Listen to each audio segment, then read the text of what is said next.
Bruce, you must have something really good too.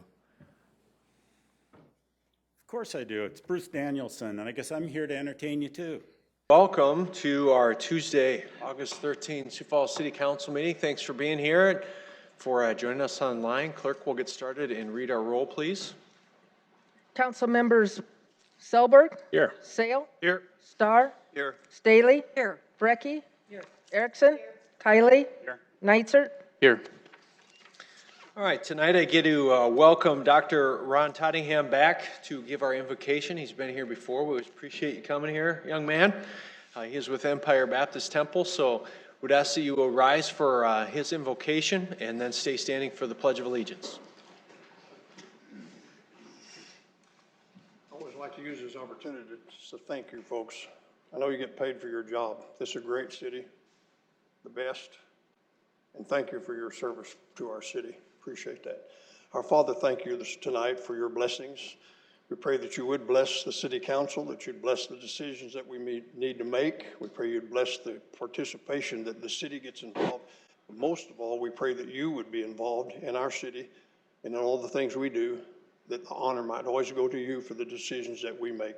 Tonight, bless us. In Jesus' name, amen. Amen. I pledge allegiance to the flag of the United States of America and to the republic for which it stands, one nation, under God, indivisible, with liberty and justice for all.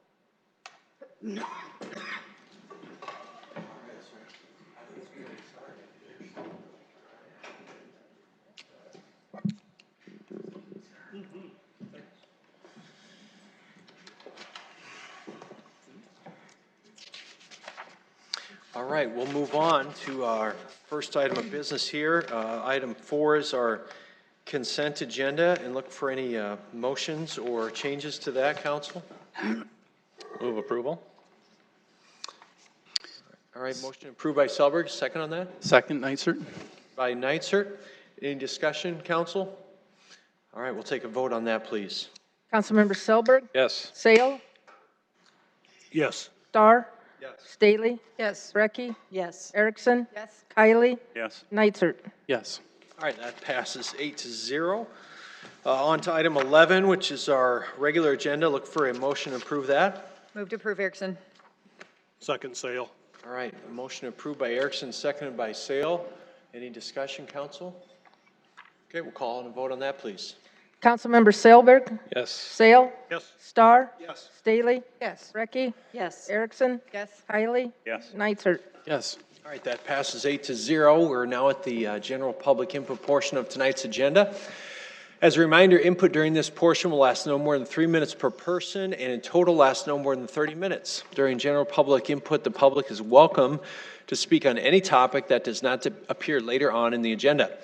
For regular agenda items following general public input, comments are limited to 3 minutes unless the item is being presented for final adoption, in which case public input is limited to 5 minutes. For all regular agenda items, comments are limited to the agenda item under consideration only. Looks like we have a taker already. Clerk, please note our time is 7:03. Bruce Danielson, Sioux Falls.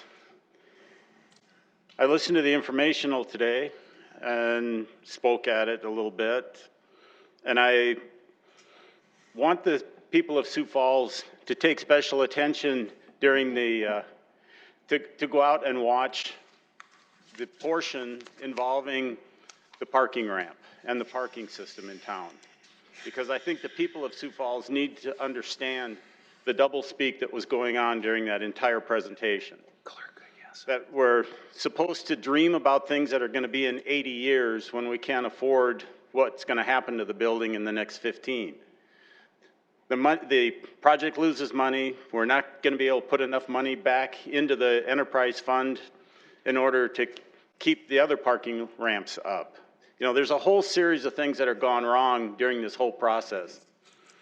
And it's really interesting to stand up here and try and do public input when council members are playing with different things and talking amongst each other, just totally ignoring those of us who are trying to speak at public input. And then when you call them out on it, they just like to bury their heads and pretend that they weren't doing it. So I just want people to understand the reason why we're doing triple check the charters, because this body needs to be redefined into a responsible part of the government that the administration respects. And that's why we're doing it, because there's a lot of people and there's a lot of petitions already been filled that people are anxious to do something about what goes on here. And I'll yield the rest of my time to others. Thank you. Good evening. Good evening. My name is Heather Pastor. I haven't been in a meeting in a while. Okay, I'm going to start out by mentioning somebody approached me when I got here, said you guys haven't seen me for a while. Well, I'll tell you why you haven't seen me for a while. Let's see here. I'm still working towards my lawsuit. Me and my fiance had people break into our place at us with the attempt to try to do a home invasion, which they were attacking me and my fiance. My fiance is still waiting on his taxes to come, which has been 7 months now, and he still has not received it. I got an issue with your organizations. Salvation Army, Community Outreach, St. Vincent de Paul, every single place that you guys tell people to go to get assistance and help, they will not help me or James. I get that we live in a motel, okay, and I get that, but our living situation is different than other people's. That's why I got like 7 different notes from the JCLO office in detail of our living situation. We do not have housing no more. We cannot get housing. We lost housing because of the time frames we were trying to get a place. I've been slandered by every place from the Department of Labor, from other landlords. There's been a few occasions where people has actually told my fiance that they would rent to him as long as he didn't bring me with. My old landlord harassed me, physically assaulted me. He continues to antagonize my man by driving by Mickey D's and, excuse me, but flipping the bird. I'm frustrated. My honest opinion, if your organizations don't want to help and they want to choose who they want to help and not, then maybe it's the people that got the money should be cutting a check so that we can get the help that we're trying to get that your organizations won't help. I can't help where we live. And matter of fact, if it wasn't for my man's friend, we wouldn't even be able to get into the place that we're trying to get into, that we're going to get into pretty soon. They run through the same people, but it's an actual apartment where we are only going to pay $550 a month instead of what we're paying. I also had my roommate attack me. That's why my roommate is sitting in jail for trying to choke me to death and attacking my fiance. And that's how I've been doing. So you all have a wonderful night. I'm irritated, very irritated. Okay, thank you. Thank you.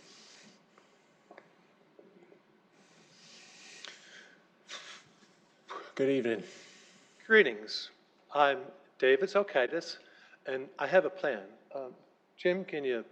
There, he fixed it. Very good. All right. So I have a plan. But, you know, we've got problems too. In a large social scale, we've got a whole suite of problems. And there's some of the bigger social problems of our day.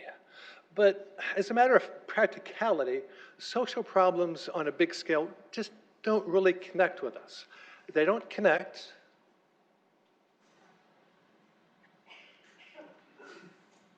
until they get to be visible and bad for business. So we've heard a lot about the Whittier neighborhood and homelessness trying to be bad for business and kind of making a mess of things.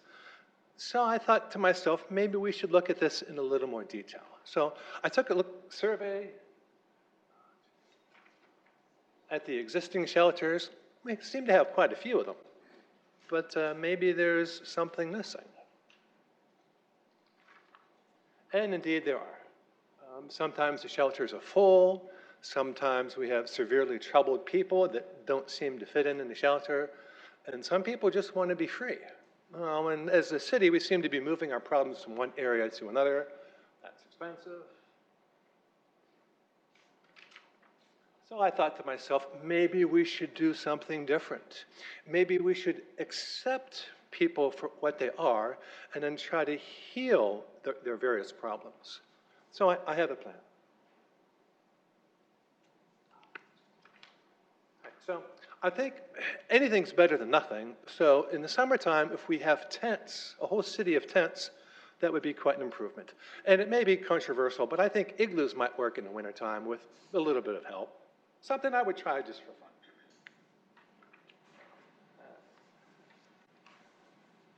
And we won't have too many permanent buildings because they're trouble.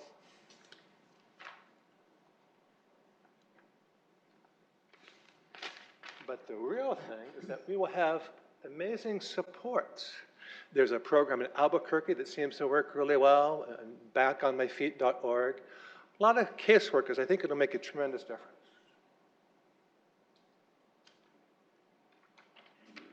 All right. And if somebody wants to get rowdy, I think we'll have a way to deal with that too. Very unusual. Basic food. We'll do something like the county shelter does for alcohol. I think it'll help a lot. And it'll save us all money. And with that, since I'm out of time, I bid you all a good evening. Thank you, David.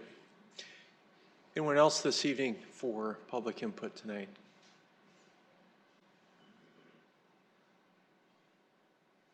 Good evening, ma'am. Good evening. My name is Joan McMillan. Forgive me if my voice quivers a little bit. This is so outside of my comfort zone, and I thought maybe there would be 10 people here. Unfortunately. They all came for you. Anyway, I'm here to follow up on a letter that I sent to council members several weeks ago. I forgot you, Mr. Mayor. But it was about my experience at circulating a petition at the Festival of Cultures. To give several of you did respond to me, and I thank you for those who did. To give a quick recap, I and several others were circulating a petition at the festival. We had been told by the city attorney that we were allowed to do that. As you may remember, it was a very hot day. After 2.5 hours of walking around in the sun, I wanted to sit. So I went to the far side of the grounds, and along with me was another circulator. I am 78 years old. My friend is also in her 70s. I'm glad she's not here, so I'm not outing her in terms of her age. I sat with a small TV-sized tray in front of me, as did she. And we were there about maybe 10 minutes, and suddenly a golf cart pulled up. And it was the director of the Multicultural Center, and she had called the police on us. I guess our crime was sitting while circulating. Anyhow, I have heard since then that she was afraid that we would coerce new immigrants into signing our petitions. But you know, that's not true, because the first thing we ask people is, are you registered to vote in South Dakota? I don't want someone who's ineligible signing my petition. That's going to invalidate it. I've also heard that she just wanted people to have fun. Well, I like to have fun too, and I was having a good time. I was relating to people, and we were laughing and joking, and I don't think anyone felt harassed by me. One naturalized woman from an Eastern European country said to me, "Freedom is good. If you have it, you need to work to keep it." And I thought that that was a very good reminder. It's my understanding, and I don't know what percentage, that the Multicultural Center's budget is paid by the city, at least some portion of it. The event, that means that it's paid by my taxes and your taxes in some part. The event was held in a city park, also paid for by tax dollars. Does the center rent that place for the day? Is it then not a public place? But it belongs to them for that period of time? I guess I'm asking the council, where does my right of free speech, Thank you, Joan. and petitioning begin or end Appreciate with an it, Joan. entity that takes public monies? Got it. Thank you. Yep. Anyone else this evening?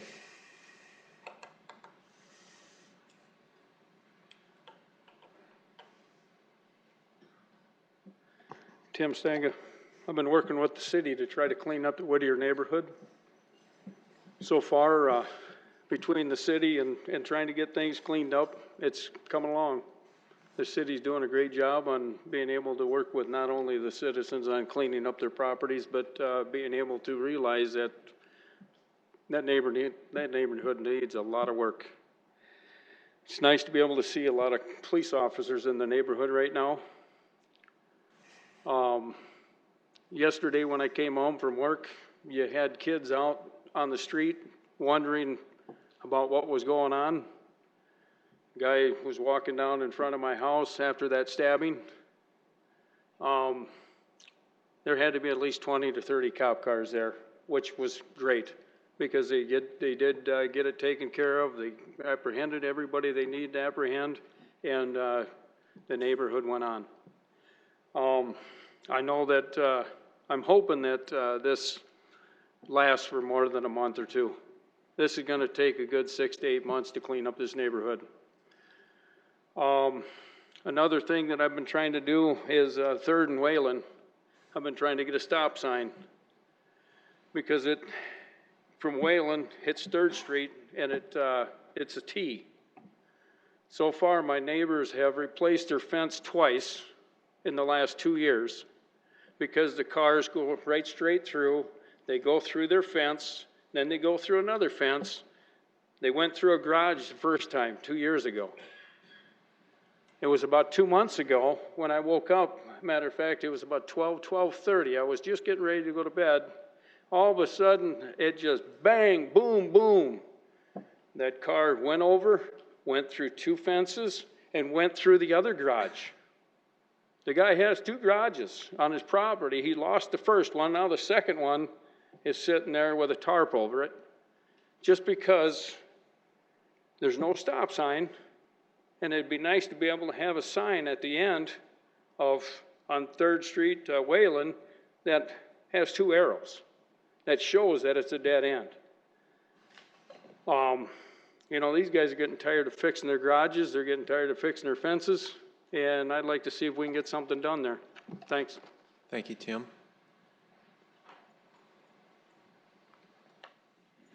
Good evening. I'm Cheryl Longseth, and I live in Sioux Falls. I would like to voice my concerns regarding the health risks of the 5G network proposed for Sioux Falls, and also to propose a way to provide 5G for everyone that would eliminate those risks. This is a good news, bad news scenario. The bad news is that there is convincing evidence of serious health risks for those exposed to 2G, 3G, and 4G microwave radiation, with 5G likely to be the same or worse. The good news is that there is a safe way to deliver 5G to Sioux Falls without these risks.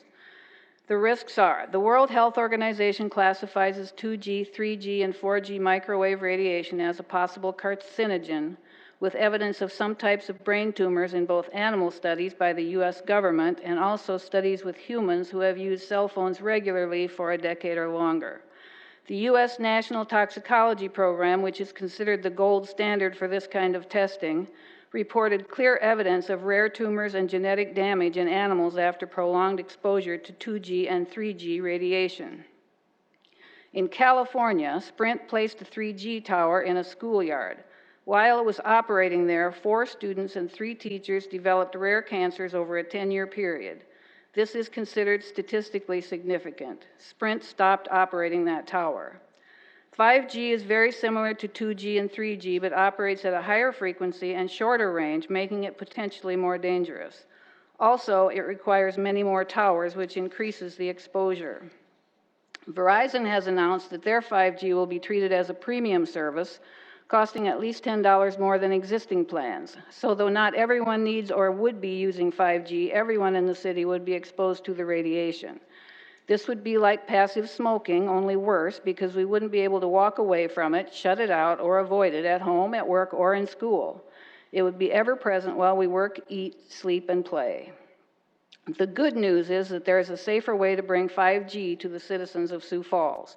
This consists of hardwiring at least the last mile with fiber optic cables that can carry the 5G directly to the user, so that the towers would be at least a mile from your home, your workplace, and your child's school. Using the fiber optic cables for the last mile is what responsible city leaders did in St. Louis, Missouri, and Chattanooga, Tennessee. This is also regularly done in South Korea. I hope that the leaders of Sioux Falls will choose this safer, more reasonable, more responsible option. I wouldn't want to think that South Korea cares more about its citizens than Sioux Falls does about the health of its citizens.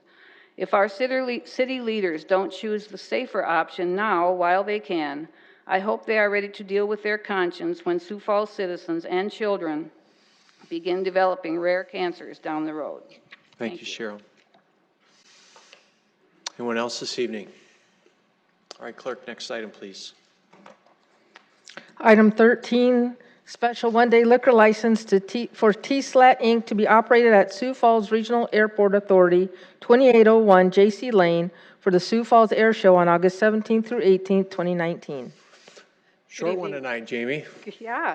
Good evening, Jamie Palmer with licensing. This item has met the state law requirements for publication, and the applicant is here tonight if you have any questions specific to the event. All right, anyone from the public here to speak on this topic tonight? All right, counselors, you have any questions for Jamie on it? Move to approve, Erickson. Second, Sale. Okay, motion approved by Erickson, seconded by Sale. Any discussion on this, council? All right, we'll take a vote, please. Councilmember Selberg? Yes. Sale? Yes. Starr? Yes. Staley? Yes. Brecky? Yes. Erickson? Yes. Kylie? Yes. Nitzert? Yes. That passes 8-0. Next item. First reading an ordinance of the City of Sioux Falls, South Dakota, providing supplemental appropriations for funding repairs and replacements for parks and recreation, flood-related damages, $1 million. Evening, Don. Evening, Mayor, City Council members, Don Kearney with Parks and Recreation. Yes, this supplemental appropriation is for the flood damage to the parks that are along the Big Sioux River. And obviously we all know what happened back in March of this last year. Just a reminder of what that kind of looked like back in March on the 14th. Certainly historic flooding that occurred during that time frame. Skunk Creek at Marion Road had the highest historic crest in our city's history at over 18 feet. And the Big Sioux at Western Avenue had the highest historic crest at over 17 feet on that particular day. And then one of the unique things with this particular flooding incident is that all the ice flows that came down with it, which caused significant damage to the park system and the floodplain that a lot of the parks lie in. Here's just some more pictures of the types of scenes we saw when we got into the park system. The one on the left happens to be at Yankton Trail Park. The other one is the Tut Hill Warming House. The one on the far right is the trail through our downtown. And then the other one shows kind of the river levels and flood levels within Cherry Rock Park. And so these are all operational related damages because they're just repair to existing facilities. And so there's a component of an operational side and then also a capital side, which I'll get to. But again, the electrical was a big issue that we ran into at Yankton Trail Park with all the pedestals for Jazz Fest and the lighting systems and the transformers in that park. You can see pictures of signage that was also damaged, as well as amenities within the park system, like the picnic tables and swing sets that got pushed down the river 300-400 yards. So again, just some other operational damages that occurred. As far as capital repairs, they're fewer in numbers, but they are expensive. You probably all saw the video of the bridge breaking away in Dunham Park, and so this is the removal and being hauled off to the scrapyard on the left, and then within Legacy Park, we had 2 shelters that were damaged and need to be replaced as well. As a reminder, because of the disaster declaration, we are eligible for reimbursement for these costs. At the 75% level on the federal side, 10% on the state side, and then the city does have a portion that they also need to contribute. Realizing that these are requests for reimbursement, and so not all costs may be eligible, and so they'll have to be reviewed by FEMA. But the finance team and our park staff have done a good job of taking all the photographs, providing all the documentations, and jumping through all the hoops to make sure we get as much as possible. And then the reality is it's likely next year before we're going to be able to receive any of those funds, and therefore the need for the supplement. So to recap, on operating budget side, which is the general fund side, this is just repairing of damages. Bridge damage was about $250,000. Greenway damage along with Falls Park is about $120,000. Electrical damage at $140,000, and miscellaneous damage at about $90,000 for a total of $600,000. Our finance team estimates about 70% of that was likely to get reimbursed, but again, until we get final notice from FEMA, we won't know the exact dollar amount or the percentage. And then on the capital side, which is obviously the sales tax side, most of it includes the Dunham Park Bridge replacement and the 2 shelters at Legacy for a total of $400,000, and our finance team estimates anywhere from 80 to 85% of that will be reimbursed. I wanted to give you a little update on the status of the repairs. The electrical repairs are ongoing at Yankton Trail Park, and they're scheduled to be completed by September 1st, largely due to the soccer season that's coming up at Yankton Trail. And then the balance of those sites where we have electrical damage, the deadline for completion is November 1st. Greenway repairs, the start date is scheduled for the 3rd of September with completion by 10/31. And then the bridge repairs, we have a bid opening on September 5th with a completion date of next spring on March 1st. And then the bridge replacement, in order to follow all the FEMA regulations, we have to do an RFP for design services. Consultant selection is scheduled for next month, bidding in December, and with the hope of construction starting in the spring of 2020. If you know folks that live in the Dunham Park area that use that bridge a lot, they're very anxious to see that go back in. And I thought it'd be remiss if I didn't thank all the volunteers that helped us with flood cleanup. Here's a list of all the organizations and agencies that reached out to 211, offered their assistance, provided invaluable services to us, lots of manpower to help us, the Department of Corrections, the Nursing Association, Vernite, just a lot of businesses and organizations in town that really helped us out, and just wanted to thank them for their efforts in getting that done as well. So with that, our team would be happy to answer any questions you have. All right, thanks, Don. Anyone from the public wish to speak on this topic here tonight?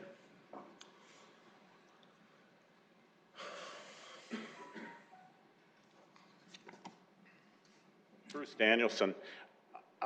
One of the things that some of us have been wondering is, what insurance did the city have for any of this? Did we have any kind of coverage for any of these buildings, any of this property that was destroyed? We even understand that some of the park system equipment was destroyed, and we haven't really been hearing anything about what's been done. So we'd just like to know what's going on with the insurance claims that could be possible. Thank you. Anyone else here to speak on this topic tonight? All right, counselors, do you have questions for Don on this one? Counselor Staley? Okay, come on up. Come on down. So what about the any insurance payments?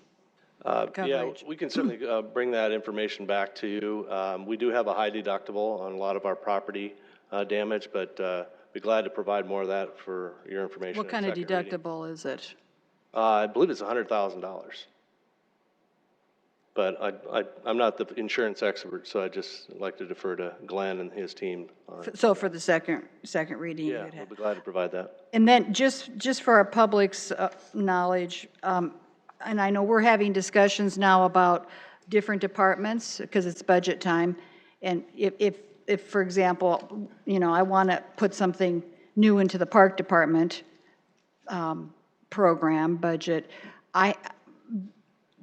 you have it all put together, and then I probably need to find a way of taking money from something else in order to fund whatever it is I might want to propose. So that's kind of how it's worked.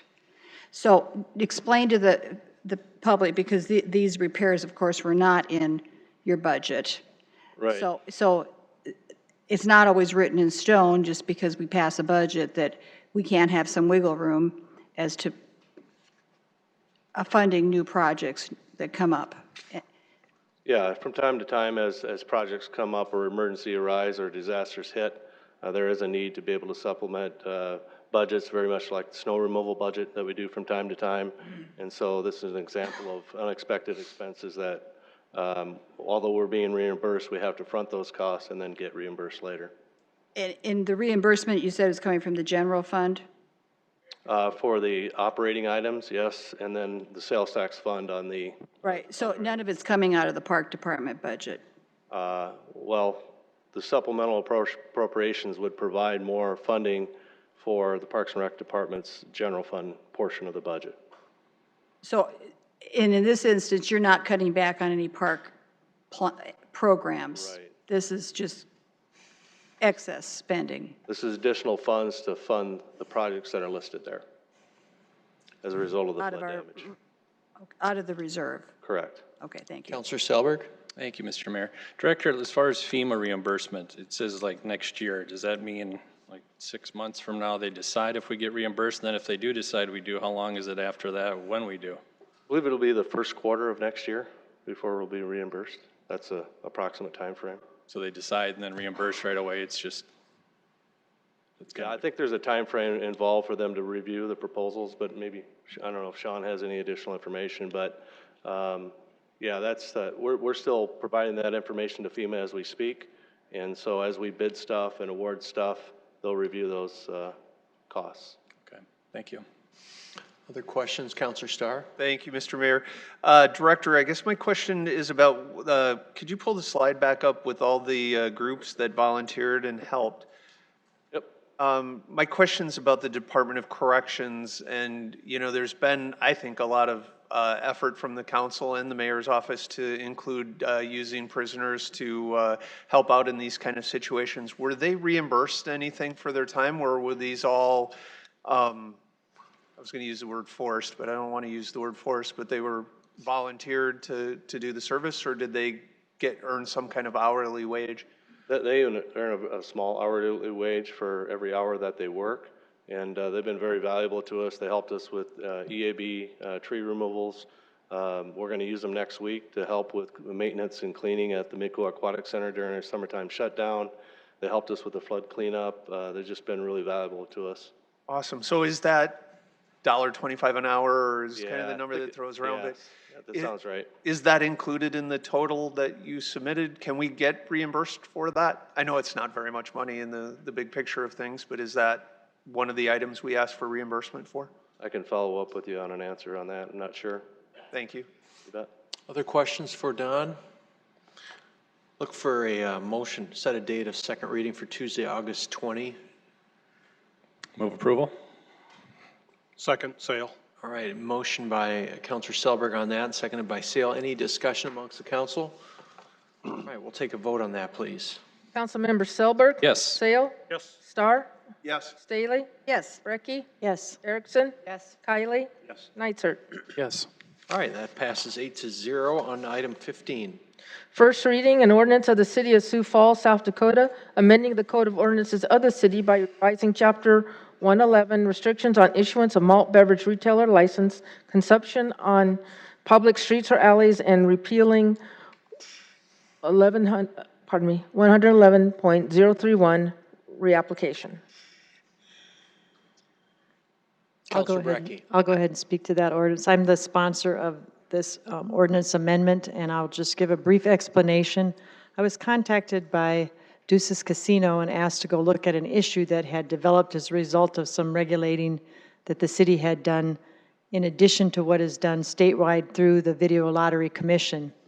And what it did was create a situation that didn't seem to, a distinction without a difference is what I called it. And so what this ordinance is designed to do is to actually kind of address what I call a small business situation. We have a situation with video lottery where they're allowed by state lottery law and the State Lottery Commission, who has, preempted that field of regulation, to have a cooler that can be separated from two establishments through the use of a grid or a grate, so that the sales can be kept separate, but they could actually physically then only have one cooler.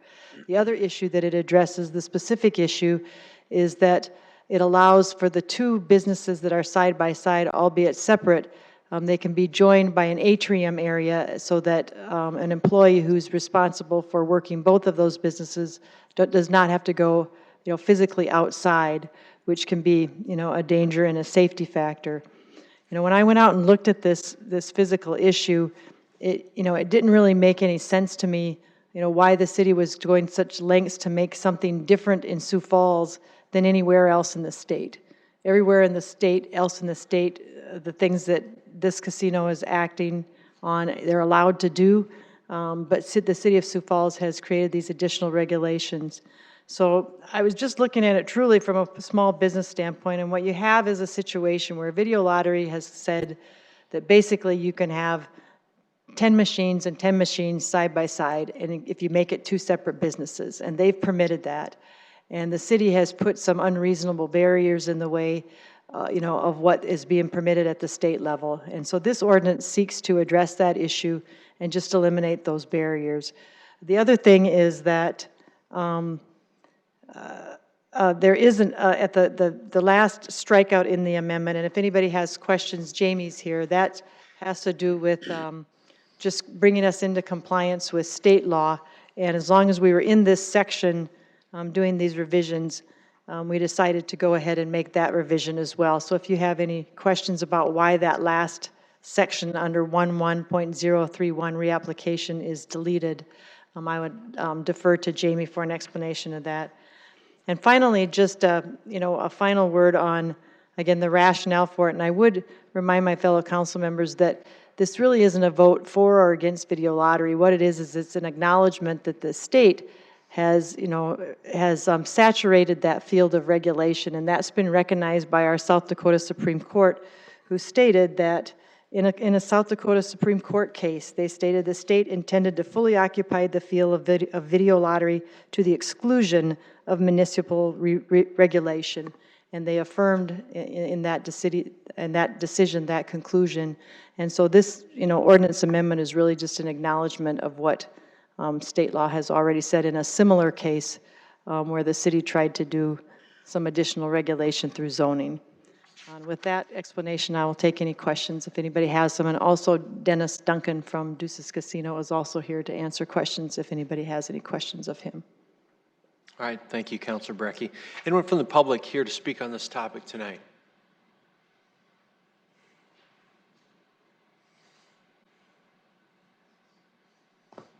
Good evening. Good evening, Mr. Mayor, members of City Council. My name is Drew Duncan. If I could have got Dennis Duncan, my father here, he would have looked pretty foolish up here because he wouldn't have the first clue what he was talking about. My apologies. Sorry about that. A bad joke. Again, Drew Duncan. I know most of you. For those of you I don't know, I'm an attorney here in Sioux Falls, and I represent Commonwealth Gaming, which includes Deuces Casino and Crown Casinos and a few others, run by a few small businessmen here in town that are just asking for a change in this ordinance for three pretty simple reasons. And some of you have been out to the establishment, the one that we've shown you before. Some of you I'm hoping to get out there. Some of you we've just talked on the phone or by email or text. But there's three fundamental reasons for a small change here, and I'm going to blow through these pretty quickly because I think pretty much everyone here understands. And Councilwoman Brecky did a very nice job in her description.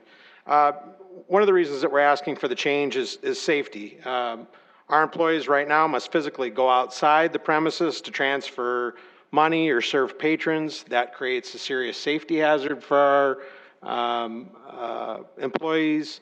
As many of you have saw, if we have a manager on site and he needs to his office has to be in one side of the establishment, he needs to go get money out of the other side, the 10 machines on the other side, he must physically go outside the one side, be outside, and then go in the other side. And we think that quite honestly is a safety concern. And that, as we've shown many of you, that is one of our number one concerns here. Number two, as Councilman Brecky has suggested, is there's some efficiencies here. State law requires or allows us to have employees serving both sides. That does not mean liquor can pass, or beer or malt beverages can pass from side to side. State law requires independent or separate ordering of beverages from distributors. It cannot be transferred from side to side. But if we have one employee, which we often do, serving both sides, that employee doesn't now have to go outside in order to go out and serve those people. She can go through he or she can go through an interior access, not open to the public, that they can use to serve both sides of the establishment. And finally, for the third reason, this certainly brings us in line with other jurisdictions in the state of South Dakota, and we believe would bring the ordinance closer to in line with the law decision and what the state of South Dakota Lottery Division has decided to do with regards to its occupation of the field of video lottery. With that, I'd be happy to try and answer any questions you might have, and I look forward to your vote on this tonight. Thanks. Thank you, Joe. Anyone else from the public here to speak on this topic tonight?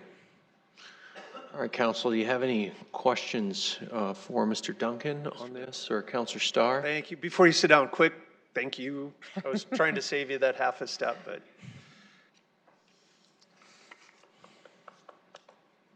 I'm good with the exercise. We could all use it. Thank you for making that quick, Mr. Duncan. I appreciate that part of it.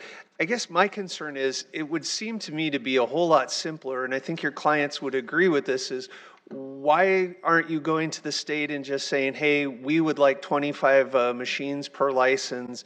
Then we wouldn't have to worry about all of the specifics of indoor access and outdoor access and safety and the whole thing. It just seems a whole lot simpler and a lot cleaner to just say, okay, because I think our discussions in the past, 25 machines per license would more than cover any of your clients' needs, and being in the largest city in the state, that seems like a whole lot cleaner way to try to address this. Mr. Mayor, Councilman Starr, that's a great plan, although there is no appetite for that at the state level. The state level is, again, the state occupies the field with regards to video lottery. The state legislature has decided that 10 machines per establishment is the most that they're willing to allow. That currently is what we're living under, and until the legislature decides to change that, that's where we're at as far as the machines. Whether we could go out and change that statute or not, I don't know, but the state occupies the field. We could probably do that. There's no appetite there to do it now. But I guess that's the reverse of my argument is that we're making it easier for you to skirt what the intent of the legislature was to have 10 video lottery machines per establishment then, isn't it? Because you go to North Sioux City, sometimes we make the argument that this is just a Sioux Falls issue, but you go around the state to some of the border towns that are close, and I know in North Sioux City there's at least one establishment that has 5 or 6 licenses in one building and has tried to cordon off so that they could get a number. And it just seems to me that the really what we're trying to do is increase the number of machines per establishment.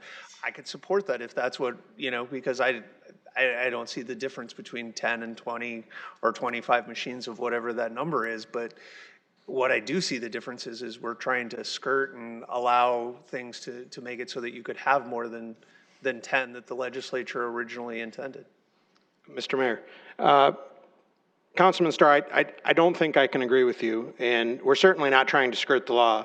South Dakota regulation allows 10 machines in a location and 10 machines next to another location. Sioux City does that. Sioux City does that. Mitchell does that. Many locations do that.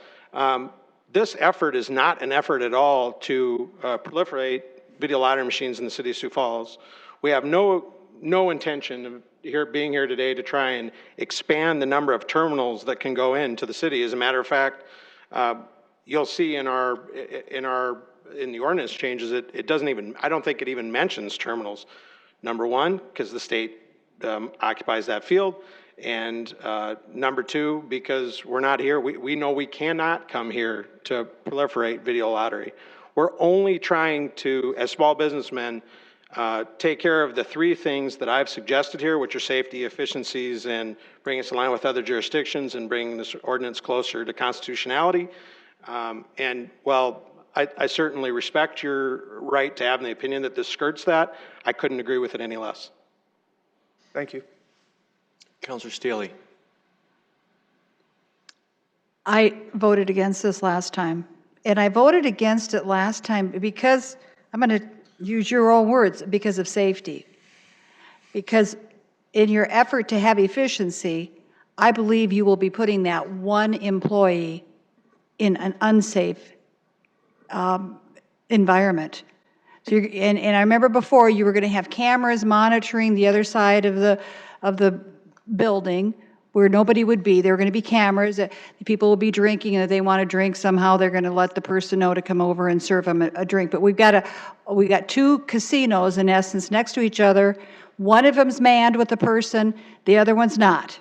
And the other one, and so you're trying to get by on one employee. And at the time when you came to us before, I thought to myself, why don't you just hire 2 employees? See, you are trying to make it more efficient by having 1 employee. And casinos, we know across town, we're hearing about people being robbed. I mean, it's not a real safe environment. Nobody really wants a casino in their backyard. And you're in a good position, in a good place. I have no objections to that. But I think you're putting that 1 employee in a very vulnerable position. And I wished you would have just hired 2 employees and called it good. But we're back to this again. We're going to have 1 employee manning 2 casinos, serving alcohol to two different facilities, so to speak, 1 person. Mr. Mayor, Councilwoman Staley, I don't know that there's a question in there, but let me suggest this to you. Without the passage of this ordinance, let me back up. First of all, state law allows us to have 1 employee for 2 sides. The reason we do that is because quite often, one side isn't being used. As we showed you before when you came out to do the tour, unless we have enough interest in one side, the other side will very seldom be open. If we don't make the changes to the ordinance as they exist right now, what we're afraid of and what we have seen happen is that you have managers that have to go outside with money.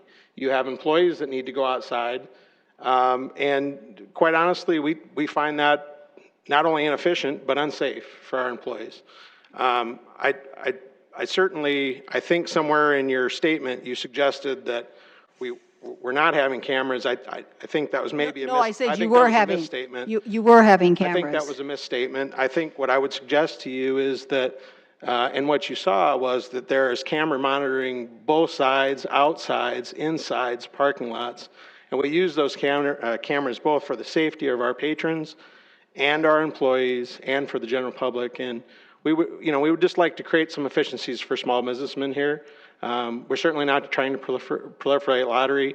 And I understand that you voted against it last time. And I would just suggest again that I cannot agree that this creates a less safe environment. We believe it creates a safer environment. Mr. Mayor, if I may just respond, because you're saying it's unsafe because the manager is going to have to go out of one building to go to the next building. I would say then you should have a manager in each building. That would solve the problem. But I do believe I said you were using cameras to monitor the side that didn't have anyone in it. I understand that. Councilor Neitzer. I have to preface again, I'm not a huge fan of video lottery, but I always want to make sure I try to follow the spirit of the law. Nobody's trying to skirt anything here. When you go read the administrative rules, it's very extensive. It talks about it. It's black letter. If you can have a premises without somebody there if you have video surveillance. Those are the rules that are in place. The rules we have here, we've just created more regulations, which is questionable whether we even can or not, but notwithstanding that, the deal is it's a binary choice. The state has given us a framework, and they've said that they can have video surveillance in lieu of an employee. That's what the rule is. So your choice is you can have this extra onerous regulation so that the employee has to go outside, or you can remove it. You don't have to like whether they can have video surveillance and not have 2 employees. They're allowed to do it, and the state has preempted us on that. So this is about, I think, just taking the rules and, again, trying to be small business friendly and saying that the state has set the rules. I'm bound by those, and that's what I'm going to follow. So if the state sees it sees it fit to make it so that you can't have a premises without an employee there, then they can do that, and then we can work within that framework. But that's not what we have here. This is just, when you go out there, it's so common sense. You look and you see, why can an employee, in the back room, you can't have a wall because we've created this rule that they can't walk through to the other side. It's It's crazy, the idea that we're making employees walk outside and that we're having to have 2 refrigeration units. Whether or not I like video lottery, it's another business, and we don't need to have just all of these extra regulations for, honestly, if you go back historically, I think some might have a little bit of queasiness or regret or about why this came about, and there was some historical things, but anyway. Councilor Erickson. Mr. Duncan, do you have the map or the architecture of the Deuces Casino with you by chance? I didn't ask in advance for that.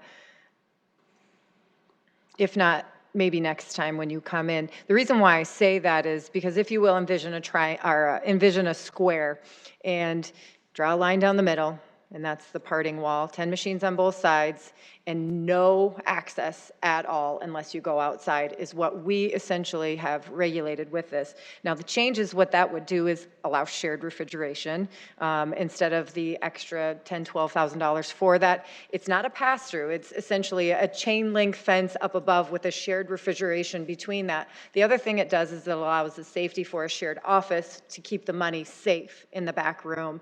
Again, not an access for the public to go through. And I hate that we're using your business as an example, but that's the newest one that has been extremely sophisticated with their camera system. After we've been through this on and off for, gosh, I want to say 2-3 years, I did go to a few other locations in other cities as we've traveled across the state. I wish I would have taken pictures, but they didn't want me taking pictures in their casino. Go figure, right? But essentially what they had was, and again, envision a square. They had a pod in the middle and an imaginary line down the road. There was no duct tape on the line. There was no line between the 2 facilities or anything. It was a pod in which that one employee stood there, 2 licensed premises, but you could freely walk between the 2. We're not allowing that. I know a lot of us were really uneasy with that. We wanted to make sure the intent was liquor wasn't passing from one side to the other because only one side of this has a liquor license. And so this is still much stricter than other municipalities, but it still is a small business and a safety and an efficiency moving forward that we're allowing. So I just ask for your support with this. And if you have not been there, please go check it out and see what it looks like. And as you travel, look at the ones that are way less strict than this. Again, it's a pod in the middle. You can freely walk around. There's just not a lot of oversight for it. Thank you, Councilor. Look for a motion to be put on the floor for a second reading for Tuesday, August 20 on this item. Move to approve. Second, Neitzer. All right, motion by Councilor Brecky on that and seconded by Neitzer. Any discussion amongst the council on it? Councilor Staley? I'll just make one more comment out of respect for Councilor Brecky and her, and out of respect for the process. This is a first reading. I'm going to vote to pass that through just to give it a hearing on the second reading. But I'm not supporting this. All right, any other discussion? All right, we'll vote, please. Councilmember Selberg? Yes. Sale? Yes. Star? Yes. Staley? Yes. Brecky? Yes. Erickson? Yes. Kylie? Yes. Neitzer? Yes. All right, that passes 8-0. We'll move on to item 16. A resolution vacating the East 63rd Street North right-of-way from the east right-of-way line of North Cliff Avenue to approximately 466 feet east, as shown on Exhibit A.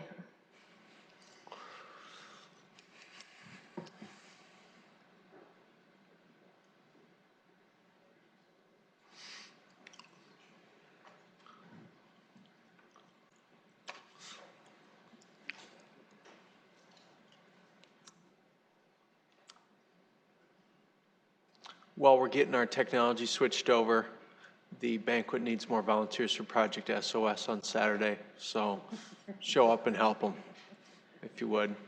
Hi, Kurt. Hello. Good evening, Mayor, Council. Kurt Public Works Engineering. Item 16 is a right-of-way vacation for East 63rd Street North, which lies just between I-90 and the old Perkins site on North Cliff Avenue. The South Dakota Department of Transportation submitted a right-of-way vacation pursuant to South Dakota law and complies with the street vacation policy. A neighborhood meeting was held January 24th, 2019. One person attended, just interested in what was going on. Didn't have any concerns. We are not aware of any other concerns. If the vacation is approved, an easement will be reserved for public and private utilities. From a transportation and utility perspective, engineering does not have any concerns with the proposed vacation. And the picture up there shows the Perkins on the right, and there is access to Cliff Avenue won't be allowed at any point, and there's no road there right now. So, All right, thanks, Kurt. Anyone from the public here to speak on this topic tonight? Come forward, please, sir.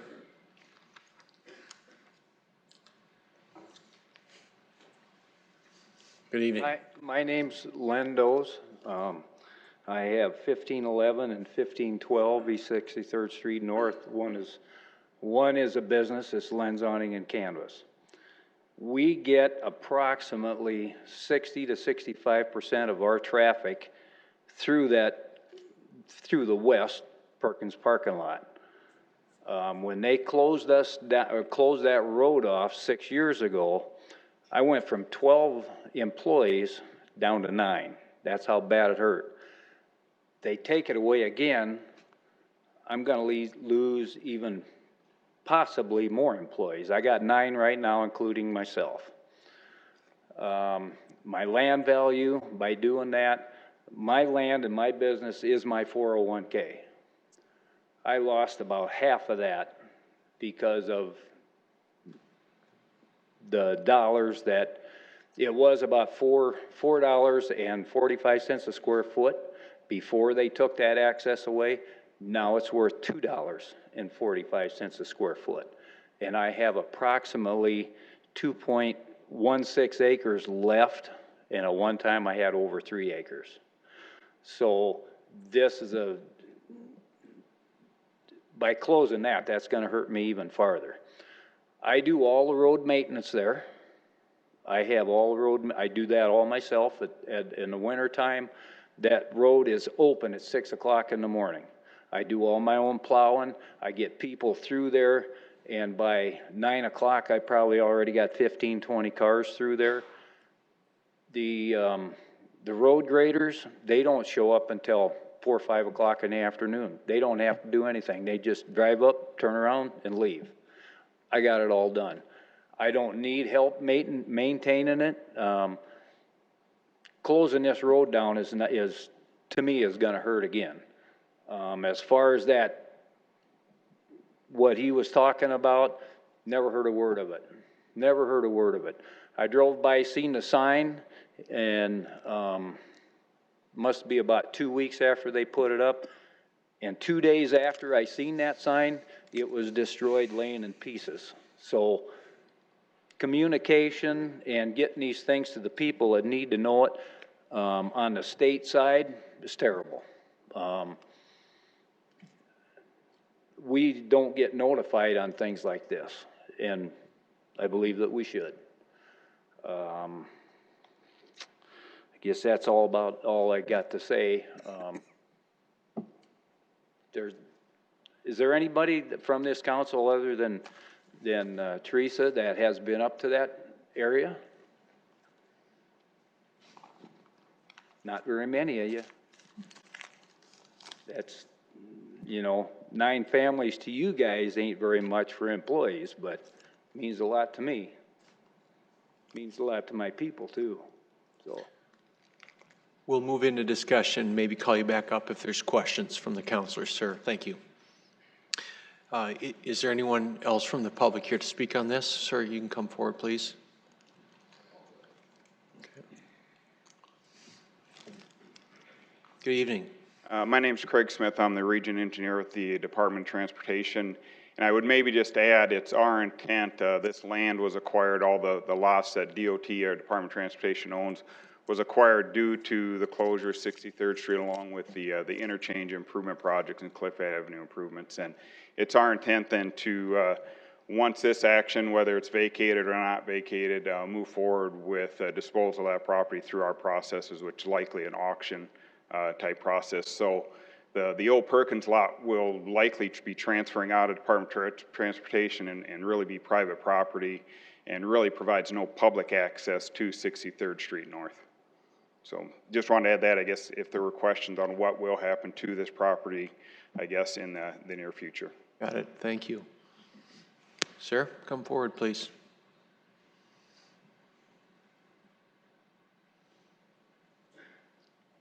Good evening. Evening. I'm actually a Can you resident. state your name, sir? Oh, I'm sorry about that. Never done this before. That's all right.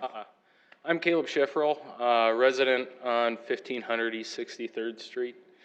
So we've got lens awning and canvas, and actually my wife is employed over there. It makes it pretty nice.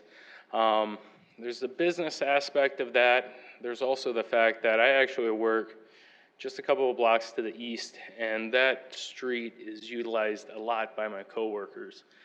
It's a pretty heavily used street, and so if you don't have that there, that creates more problems.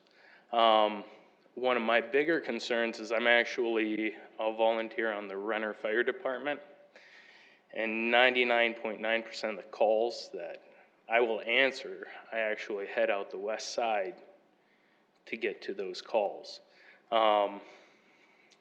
Doesn't seem like a lot, adding maybe about a mile heading east to exit out one of those further east exits.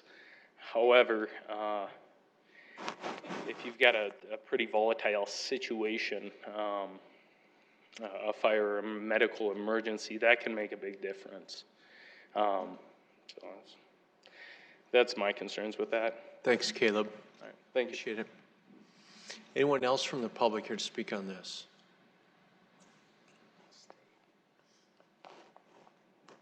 Tim Stanga.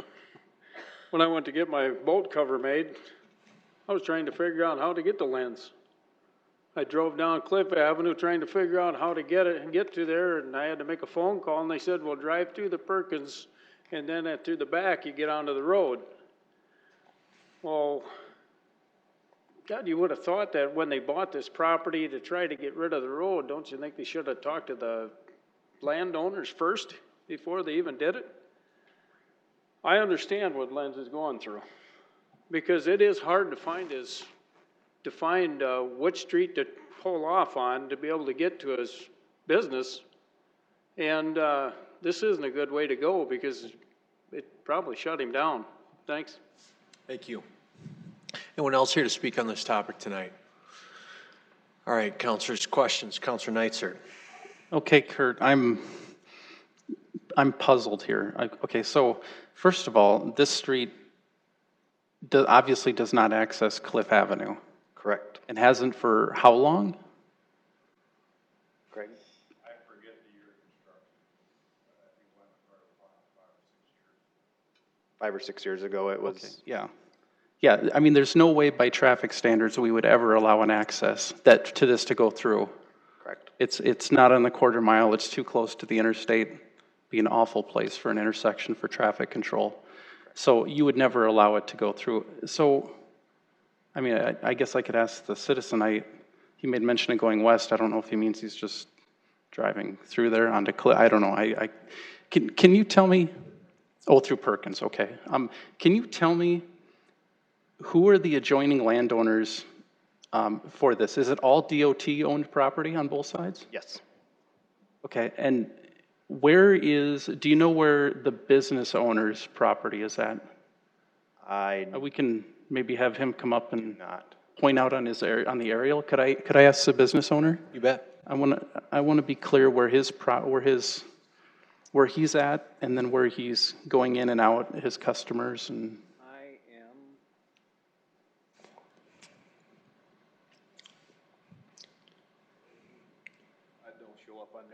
Kurt will use the mouse. You show him on the screen there, and Kurt, you point with the mouse for us where it's at.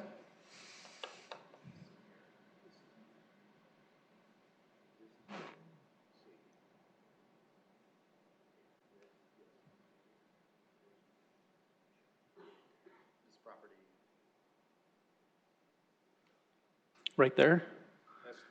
Okay, so I certainly get if that was closed off. Direct access is a big, big deal. That's why businesses don't want to give it up. I totally get that, and I totally would believe your business would have dropped. And I guess my question would be, so if people can't drive down that road anyway, how do you think it's going to affect your business if we vacate this portion? Because it doesn't really go anywhere. I mean, maybe I'm missing something, but I mean, do you? I'm gonna be looking for a new job, and so will my other people. Well, I guess I mean, are you thinking that maybe someday this road might connect again? Is that what you would? I'm hoping to have some sort of an access to Cliff, either through the parking lot or something like that. Just, even though it don't hook directly up to it, if I send them around National, and by the way, the first 150 yards of National, I've pulled my customers out of there because it's nothing but a mud hole. I have actually went over there and pulled them out of there in the springtime because they get stuck pulling their boats, and I get truck traffic in there. UPS truck got stuck in there. That's not a very good road, and that's owned by the city.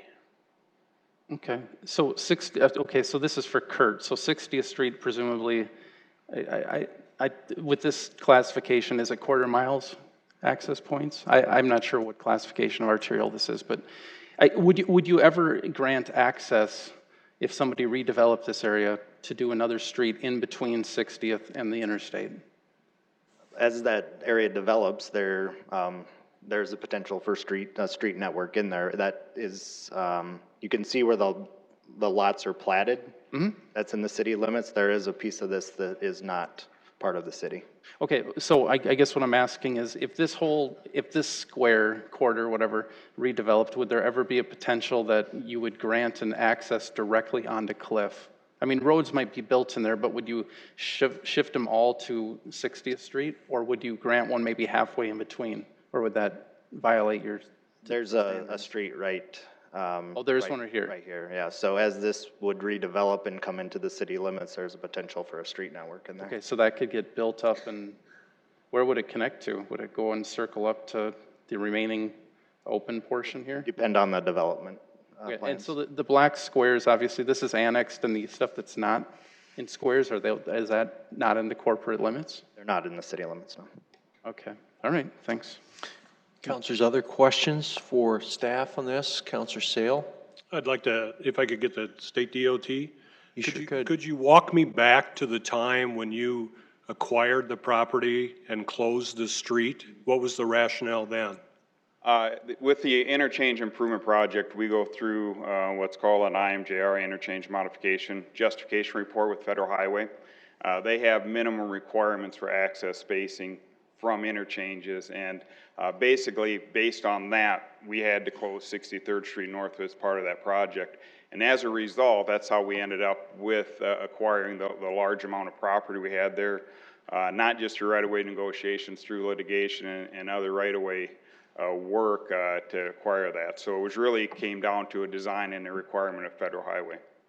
So let me see if I can interpret what you just said. The Federal Highway, the rules, regulations say that that street needs to be vacated. You needed to vacate that street to do the reconstruction of the interchange? Not the vacation, the closure of the access to Cliff Avenue. So, so no matter what happens at this point, the state's not going to allow 63rd to connect to Cliff Avenue? Correct. When we do a project like that, we put what we call controlled access on the deed of the property, which essentially we purchase that property right from landowners. And so in this case, we are now the landowner all the way through Perkins. We will have controlled access across that, meaning essentially we would not allow any access there, including at 63rd Street North. Okay, now, since you're up there, I'll have another question. Tell me what the advantage would be to the state to vacate this street at this time. Like I mentioned before, we are going to move forward with disposal of the property so we can get it back into private and hopefully redevelop that. Someone privately would. Two things, I mean, then it's taken care of, I guess, and that land would be available for that developer. Also, it does clearly cut off then that public right-of-way to Cliff Avenue, so there's not any confusion on whether there will or won't be an access in the future. I guess we want to make that clear going forward for whoever's going to develop the property. Thank you. Councilor Erickson. Don't go anywhere. So my question, you mentioned being able to auction it off. So there's that portion that the gentleman would like to have, which I'm not even sure it's legal to be using private property through the, I'm not going to get into that, and I'm, whatever anybody does, but to use the parking lot to get onto that, I don't know if that's right or not right. But if he chooses to, you put it up for auction, and if he chooses, he could purchase that portion and then pave it himself and maintain it and do that. Is that? Correct, yeah. So And we're- it'd be highest bidder, or how does that work? I can't imagine that anyone other than him would really want that access, but.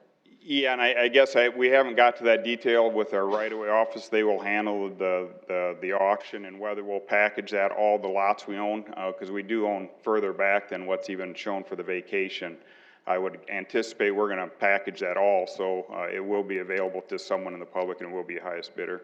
Another one if I can. So if you're traveling, let's see, east there on 63rd, and it's outside of the vacation, and it looks like that's gravel, would that's not up for grabs either, or is that the portion that you're talking about that would maybe be packaged together so he could have that access? The last thing I would want is, we've dealt with this before where it was a person living on an island and had no city access, no county access, and never, I mean, we dealt with that up by the, I can't remember their names, but they, I mean, it was a terrible situation where they couldn't get mail, they didn't have anybody to plow it, it was awful. And the last thing I want is for him to be on this island and not have access at all to his property. That.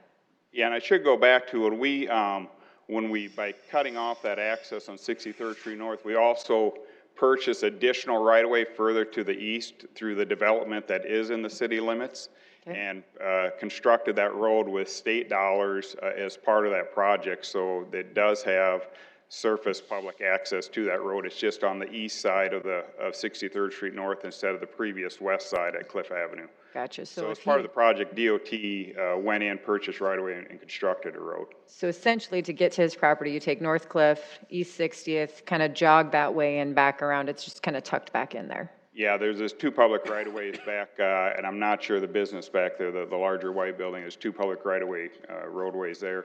The one to the east is surfaced and improved. Thank you. Appreciate your help. Counselor Kiley. Thank you, Mr. Smith. There's no guarantee, regardless of whether this street is vacated or not vacated, that once the Perkins property sells on auction, that the new owners will grant access to this current street, whether it's vacated or not. Correct, yeah, that would be up to that individual on how they want to handle that property right. Okay, thank you. And then a question for Kurt.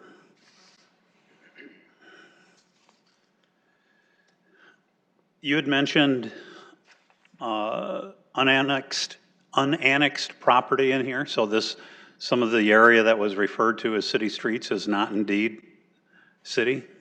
The areas, the platted lots that you can see would be within the city limits, but this area, what I'd say is, that I'm just kind of highlighting there, is not part of the city limits. Okay, and if we go over to the right of where your cursor is, that little, what appears to be gravel there? Correct. Who maintains that? I believe the city does, but it is in that kind of gray area between part of it is city right-of-way and part of it is, the other half of the right-of-way would be not in the city limits. The future public right-of-way is not in the city limits at this point. So it would be township? Or? I'm not sure. Okay, thank you. I guess my point is to my fellow counselors that regardless of whether this is vacated or not vacated, there's no guarantee in the future that access is going to be granted through this section of roadway. I would encourage vacation of the portion. Other questions, counselors, for staff?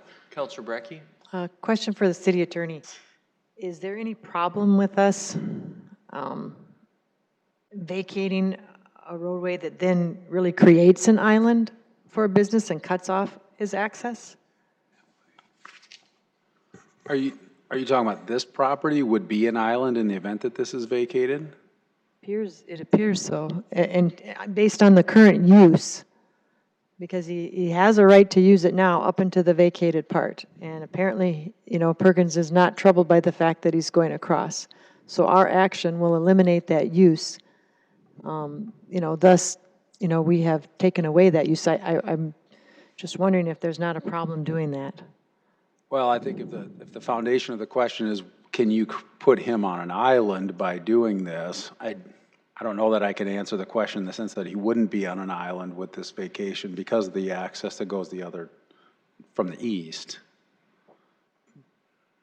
And that's off the 60th Street Correct. access, and that gravel portion that we don't know what is.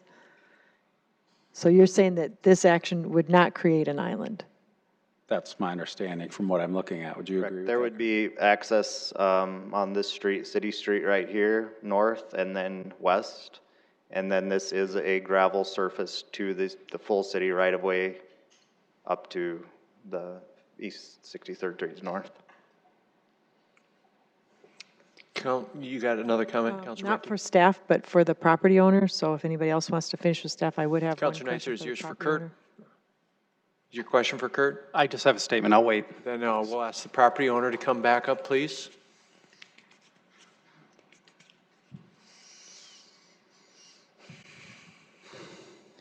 Councilor Brecky?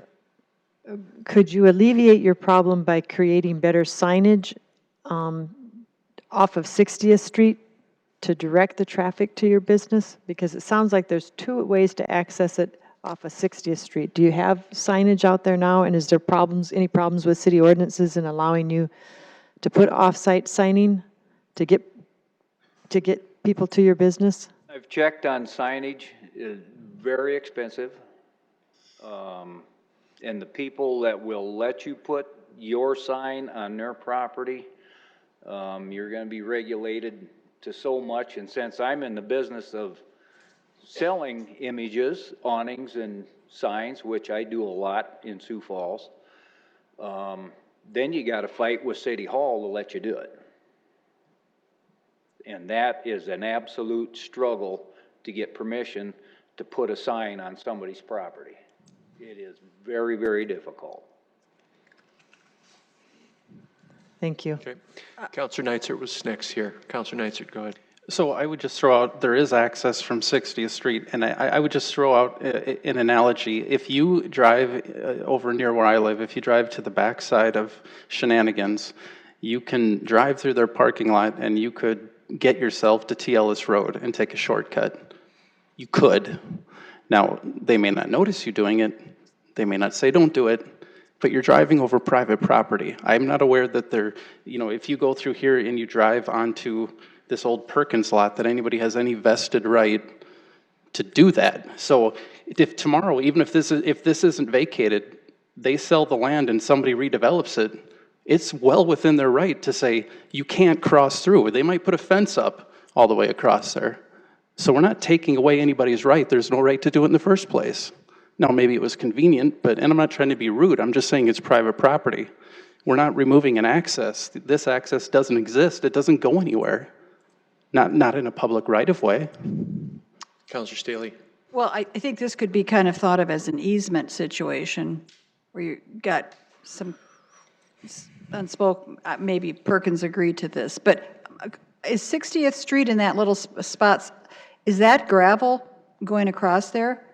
I mean, it looks like it's not part of a paved road on the bottom. Which We're going from Cliff Avenue over, down on the south side. The road, 60th Street. Yeah, is that right there? What's that made out of? that one is. It's a two-lane That's asphalt street, okay. yeah. Other questions, Councilor Kiley? Well, once again, whether it's vacated or not vacated, it's not going to improve this gentleman's situation. What I would hope that we as a city could investigate, and Kurt, I would encourage, and the mayor's office, I hope, can encourage investigation in what it does to take to improve that section that you're not sure whether it's half of it is city and half of it is township or belongs to somebody else, but it seems like that's an area that we could help this gentleman out immensely if we could at least improve upon that, that would keep him and his customers from having to travel even further to the east and then backtracking back to the west again. But Councilor Neitzer reiterated what I had stated earlier, that once this property is sold, there's no guarantee that there's going to be access through that property. And so the gentleman and his business are in the exact situation. So again, I would support the vacation because the vacation isn't going to technically do any more harm than what has already been done because of the street was closed off. And that street will never be opened up again because of federal regulations. So that would be my recommendation to my fellow councilors. Would anyone like to put a motion on the floor? Do you have any other questions, or can we put a motion before we move into discussion? Yeah, I was going to move to defer for 2 weeks. Second. Okay, motion to defer by Councilor Brecky and seconded by Councilor Starr. Mr. Mayor, point of order. We don't have a meeting in 2 weeks. So if we need a date, we either need August 20th or September 3rd. September 3rd. All right, so a motion to defer to September 3rd by Councilor Brecky and seconded by Councilor Starr. For obvious reasons, I assume, or do you want to explain that? Yes, it feels like there might be a solution, at least something close to one out there, that there's some empathy, from the city, and just a little more time and work might we might be able to do something that puts this business owner at ease. And I don't see that there's any urgency because there's nothing going to happen right away on this issue. At least that hasn't been presented. And so I just think the extra time to try to do something that would be helpful. Okay. Councilor Kiley. May I ask Mr. Smith a question regarding that? And I'm fine with a deferral as well, too. Did the state, does the DOT have a timeline for when they want to put this together? No, as soon as we work this out, I mean, we had thought about not even requesting the vacation, go ahead and moving forward with the disposal. And so from a timeline standpoint, we're not in any hurry. Very good. I would state that I support the deferral, and I would encourage the city to investigate the matter that I had suggested previously, to bring forth an answer at the next hearing on this item. All right, I'll call for a vote on the motion to defer. Councilmember Selberg? Yes. Sale? Yes. Starr? Yes. Staley? Yes. Brecky? Yes. Erickson? Yes. Kiley? Yes. Neitzer? Yes. All right, that motion passes to defer. Sir, thanks for being here tonight. We'll move on to item 17. A resolution vacating the east 44 feet of the west 54 feet of the south alley in Block 2 of Paulton's addition to the city of Sioux Falls, Minnehaha County, as shown on Exhibit A. Good evening. Item 17 is a vacation for a remnant alley over on East 10th in Indiana near the Handyman building. The property owner submitted the right-of-way vacation pursuant to South Dakota law and the street vacation policy. Neighborhood meeting was not required. If the vacation is approved, an easement will be reserved for public and private utilities. Engineering does not have any concerns with the proposed vacation. There's a picture of it. It essentially, the piece that was vacated previously would have ran right through the front of the Handyman building. The piece we're looking at tonight is just this little rectangle piece here. I'm not sure why it was left out of the previous vacation, but this just cleans up the area.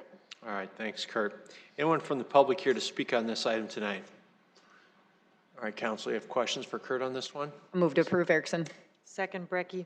All right, Councilor Starr, did you have a question on it? Yes, Mr. Peppel, I guess my only question is, would they close off that access then to 8th, not 8th? It would be on Indiana. The handyman and the business owner on the corner of South Indiana and 10th have an agreement to continue access to those 4 or 5 parking spots on the back side of that building. So the access would stay there. It just kind of cleans up the old right-of-way. Perfect, thank you. All right, any other discussion? Councilor Staley? Well, just for clarification, Kurt, what's going to happen, and Councilor Starr, they are going to run a 6-foot metal fence from the whole length of their parking lot. So they will be, in essence, closing off the access to that. And they can do that without the right-of-way vacation, they just couldn't put a gate across that access. Any other discussion, council? All right, I'm going to call for a vote on this, please. Councilmember Selberg. Yes. Sale. Yes. Starr. Yes. Staley. Yes. Brecky. Yes. Erickson. Kylie. Yes. Nitzert. Yes. All right, that passes 8-0. Item 18. A resolution approving the special assessment role for repair or demolition of real property in various areas in the city of Sioux Falls, South Dakota. Evening, Mayor and Council. Matt Tobias, Development Services Manager, Planning Development Services. Tonight before you is our assessment rolls. So the very first one we have here, item number 18, it's demolition of real property. What these assessment rolls are for is for, on a property maintenance perspective, we actually boarded up some vacant homes in this case. So there's 5 of them on the list for a total of $1,771.42. Okay, Matt, thanks. Anyone from the public like to speak on this item? Councilors, do you have any questions on this? Move to approve Erickson. Second, Kylie? Okay, motion to approve Erickson, seconded by Kylie. Any discussion? A vote, please. Councilmember Selberg. Yes. Sale. Yes. Starr. Yes. Staley. Yes. Brecky. Yes. Erickson. Yes. Kylie. Yes. Nitzert. Yes. All right, that passes 8-0. Next item. A resolution approving the special assessment role for litter removal in various areas in the city of Sioux Falls, South Dakota. Evening, Council, again. This next one is item number 19. This is for litter removal. This could be any kind of litter removal that let me remind you really quick, this is all work that the city has initiated from a property owner's perspective. So we have notified them to conduct some work at the property. We've initiated the work, and then a contractor has done this work for us. So in this case, actually, we may have some health department people, some landfill people that may actually go out and do some of these cleanups. But we have 11 of these cleanups this year, with a total of $8,173. And like I said, they're for health cleanups. That could be for a 3-day garbage notice, 14-day letter, or a stipulated agreement we would have on the property. Thanks, Matt. Anyone wish to speak on this topic tonight? Councilors, questions for Matt on this one? Move to approve Erickson. Second, Brecky. All right, motion approved by Erickson and seconded by Councilor Brecky. Any discussion? We will take a vote. Councilmember Selberg. Yes. Sale. Yes. Starr. Yes. Staley. Yes. Brecky. Yes. Erickson. Yes. Kylie. Yes. Nitzert. Yes. All right, that passes 8-0. Item 20. A resolution approving the special assessment role for snow removal in various areas in the city of Sioux Falls, South Dakota. This item, Council, is for the snow removal. Same thing when we would initiate a letter through our process. We would notify the property owners and the work was initiated by the city, but was done and they had not paid yet. This is what this would total. So the total for Minnehaha County, the properties in Minnehaha County would be a total of $1,582.99. And that is 13 properties. And then we have 1 property in Lincoln County for a total of $48.14. Thanks, Matt. Anyone from the public here to speak on this one tonight? Councilors, questions or motions? Move to approve Erickson. Second, Brecky. All right, motion approved by Erickson and seconded by Brecky. Any discussion? We will take a vote. Councilmember Selberg. Yes. Sale. Yes. Starr. Staley. Yes. Brecky. Yes. Erickson. Yes. Kylie. Yes. Nitzert. Yes. Okay, that passes 8-0. Item 21. A resolution approving the special assessment role for tree trimming in various areas in the city of Sioux Falls, South Dakota. Hey, Kelby. Good evening, Mayor, City Council. Kelby Maris with Parks and Recreation. This is the assessment role for the removal of trees within the low-hanging branch areas of the public right-of-way over streets and sidewalks, and also is an assessment for the removal of a private dead tree as well. Thanks, Kelby. Anyone from the public here to speak on this topic tonight? Councilors, any questions for Kelby? Move to approve Erickson. Second, Kylie? All right, motion approved by Erickson, seconded by Kylie. Discussion? Take a vote, please. Councilmember Selberg. Yes. Sale. Yes. Starr. Yes. Staley. No. Brecky. Yes. Erickson. Yes. Kylie. Yes. Nitzert. Yes. All right, that passes 7-1. Item 22. A resolution approving the special assessment role for the mowing of weeds and grasses in various areas in the city of Sioux Falls, South Dakota. Hey, Matt. Evening, Council. Matt Tobias, Development Services Manager. This next item is for our vegetation, so for overgrown grass. So in Minnehaha County, we have, there's a little bit of long of a list, but 189 of these for a total of $17,570.01. In Lincoln County, we have a number of them as well. We have 15 different properties in Lincoln County for a total of $1,375.92. Thank you, Matt. Anyone from the public like to speak on this topic tonight? Please come forward. Good evening. I received a. Can you state your name, sir? Humbert, and I received a letter about a year ago, and I called the department that was on the letter, and I was arguing about what the letter said was vegetation. It didn't say anything about what vegetation, you know, trees or weeds or anything like that. So I called them and I asked them about it, and they told me that my grass was too tall. And I disagreed with them, and I told them I was going to go to the hearing to fight it. 2 hours after I made my phone call, they sent somebody out to mow it. So I couldn't even take a picture or measure it or anything to fight it.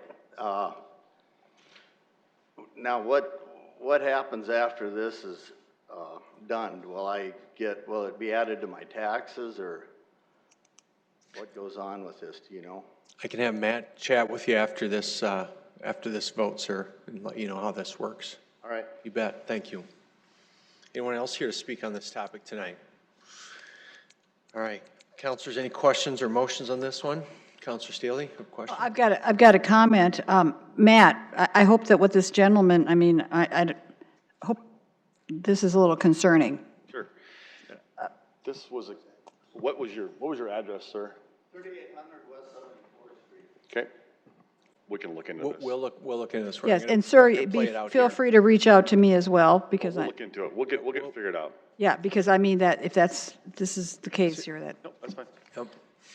All right, is there a motion on this one? Move approval. Okay, is there a second? Second. Second by Councilor Kiley. Any discussion? We'll take a vote, please. Councilmember Selberg? Yes. Sale? Yes. Star? Yes. Staley? Yes. Brecky? Yes. Erickson? Yes. Kylie? Yes. Nitzert? Yes. All right, item 23. A resolution of the City of Sioux Falls, South Dakota, correcting the legal description of ordinance number 5219.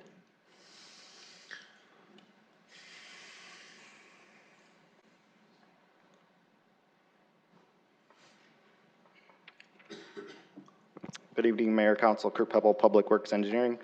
Item 23 deals with ordinance 5219 that was approved in May of this year for a street renaming. When it went to be indexed with the Minnehaha County Register of Deeds, they discovered a legal description error. So this just corrects the legal description so it can be indexed properly. We request your support. Thanks, Kurt. Anyone wish to speak on this topic from the public tonight? All right, councilors, do you have any questions for Kurt or motions on this? Move to approve, Erickson. Second, Selberg. All right, motion approved by Erickson, seconded by Selberg. Any discussion? We will take a vote, please. Councilmember Selberg? Yes. Sale? Yes. Star? Yes. Staley? Yes. Brecky? Yes. Erickson? Yes. Kylie? Yes. Nitzert? Yes. That passes 8-0. Item 24. A resolution authorizing the City of Sioux Falls to gift tractor to Mapleton Township.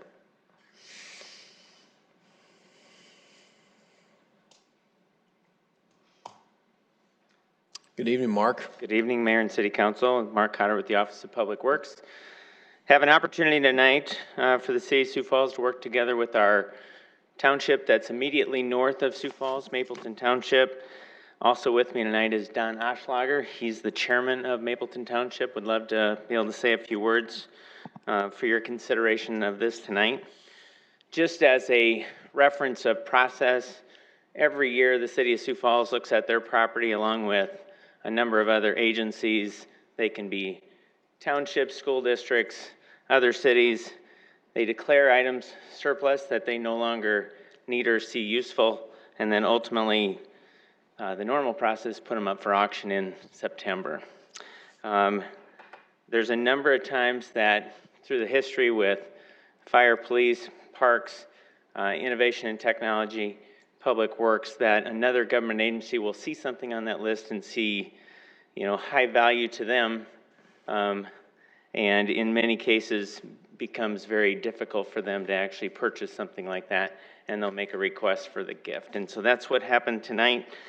This particular piece of equipment has been used by the Parks team for a long time. It's a nearly 25-year-old machine. They no longer use this style of mower. They did get 25 years out of it, almost 6,000 hours. It would be gifted with the boom mower and the front end loader.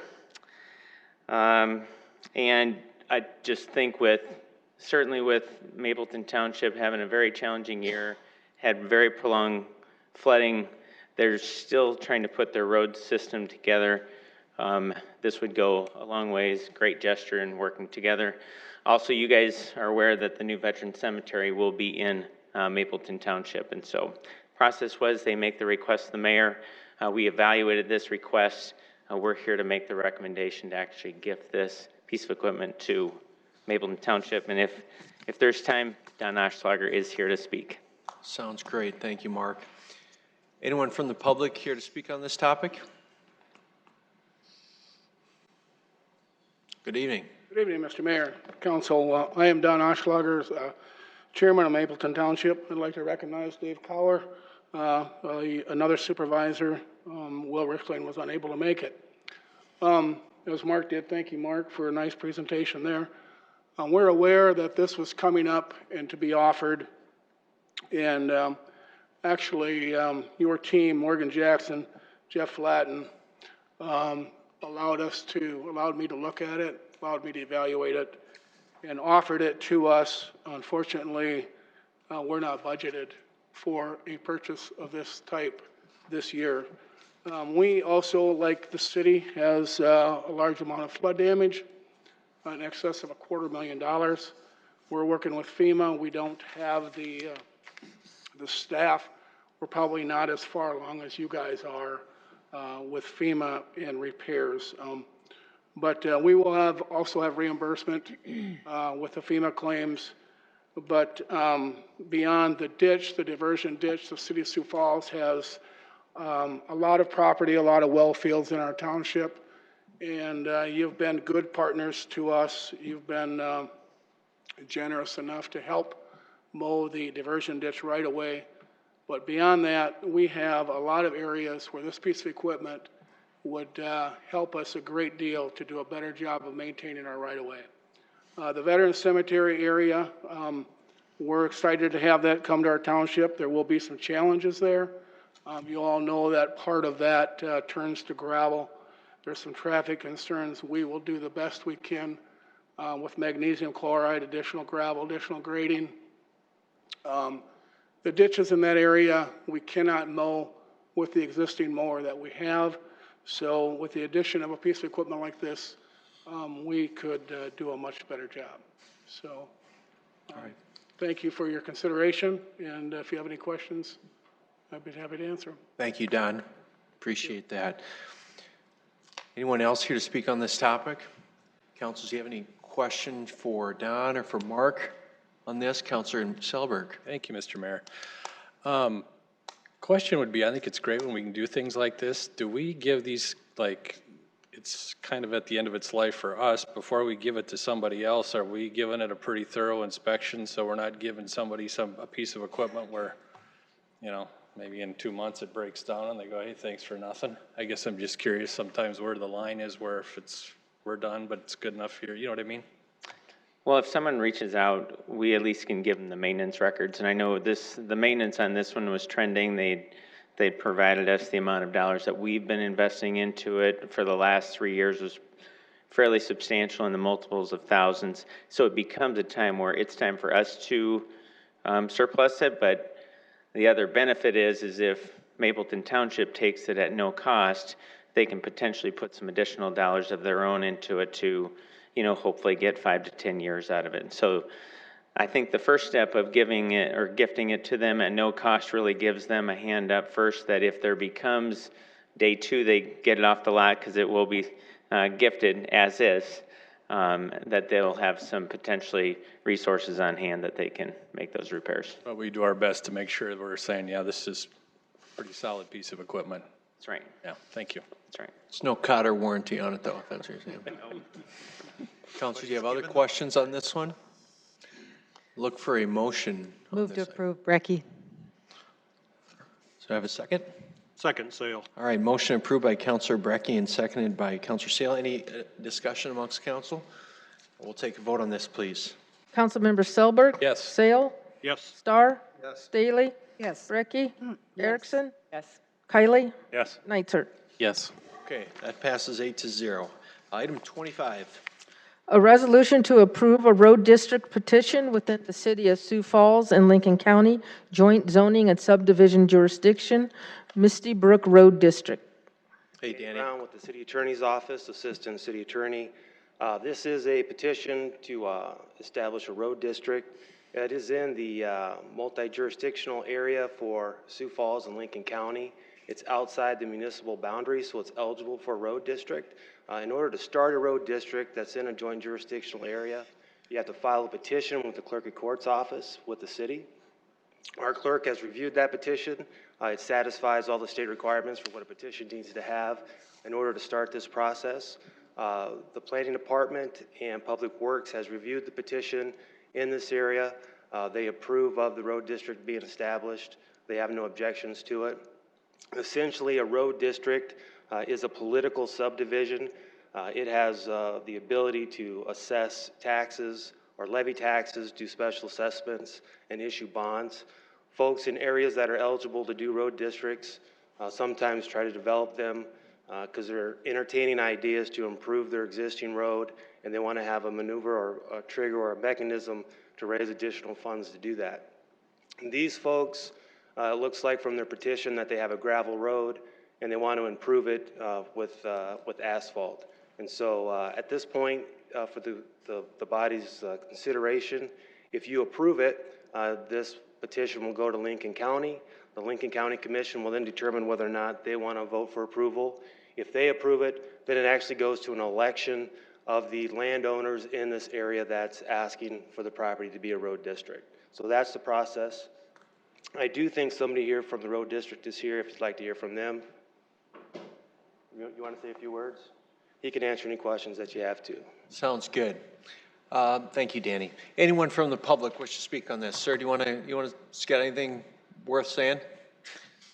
If you don't have to, I don't want to put you on the spot. Good evening, sir. How are you? Councilors, I'm Joe Rogers. I'm one of the representatives for the Mystic Brook Road District, and we just need your approval to go forward. First step in many. So Sounds that's good. all we're here for. If you have any questions on what we're doing, I'm here to Appreciate it. Thanks for representing your district there. Counselor, do you have any questions for either Danny or this young man? No? All right. Move to approve, Erickson. Second, Star. Motion approved by Erickson, seconded by Counselor Starr. Discussion amongst the council on it? Okay, we'll take a vote, please. Councilmember Selberg. Yes. Sale. Yes. Star. Yes. Staley. Yes. Brecky. Yes. Erickson. Yes. Kylie. Yes. Nitzert. Yes. All right, that passes 8-0. Item 26. A resolution recommending that the city investigate a pilot program allowing those fined for overtime parking be allowed to designate Project SOS as the recipient of the fined amount in lieu of payment to the city.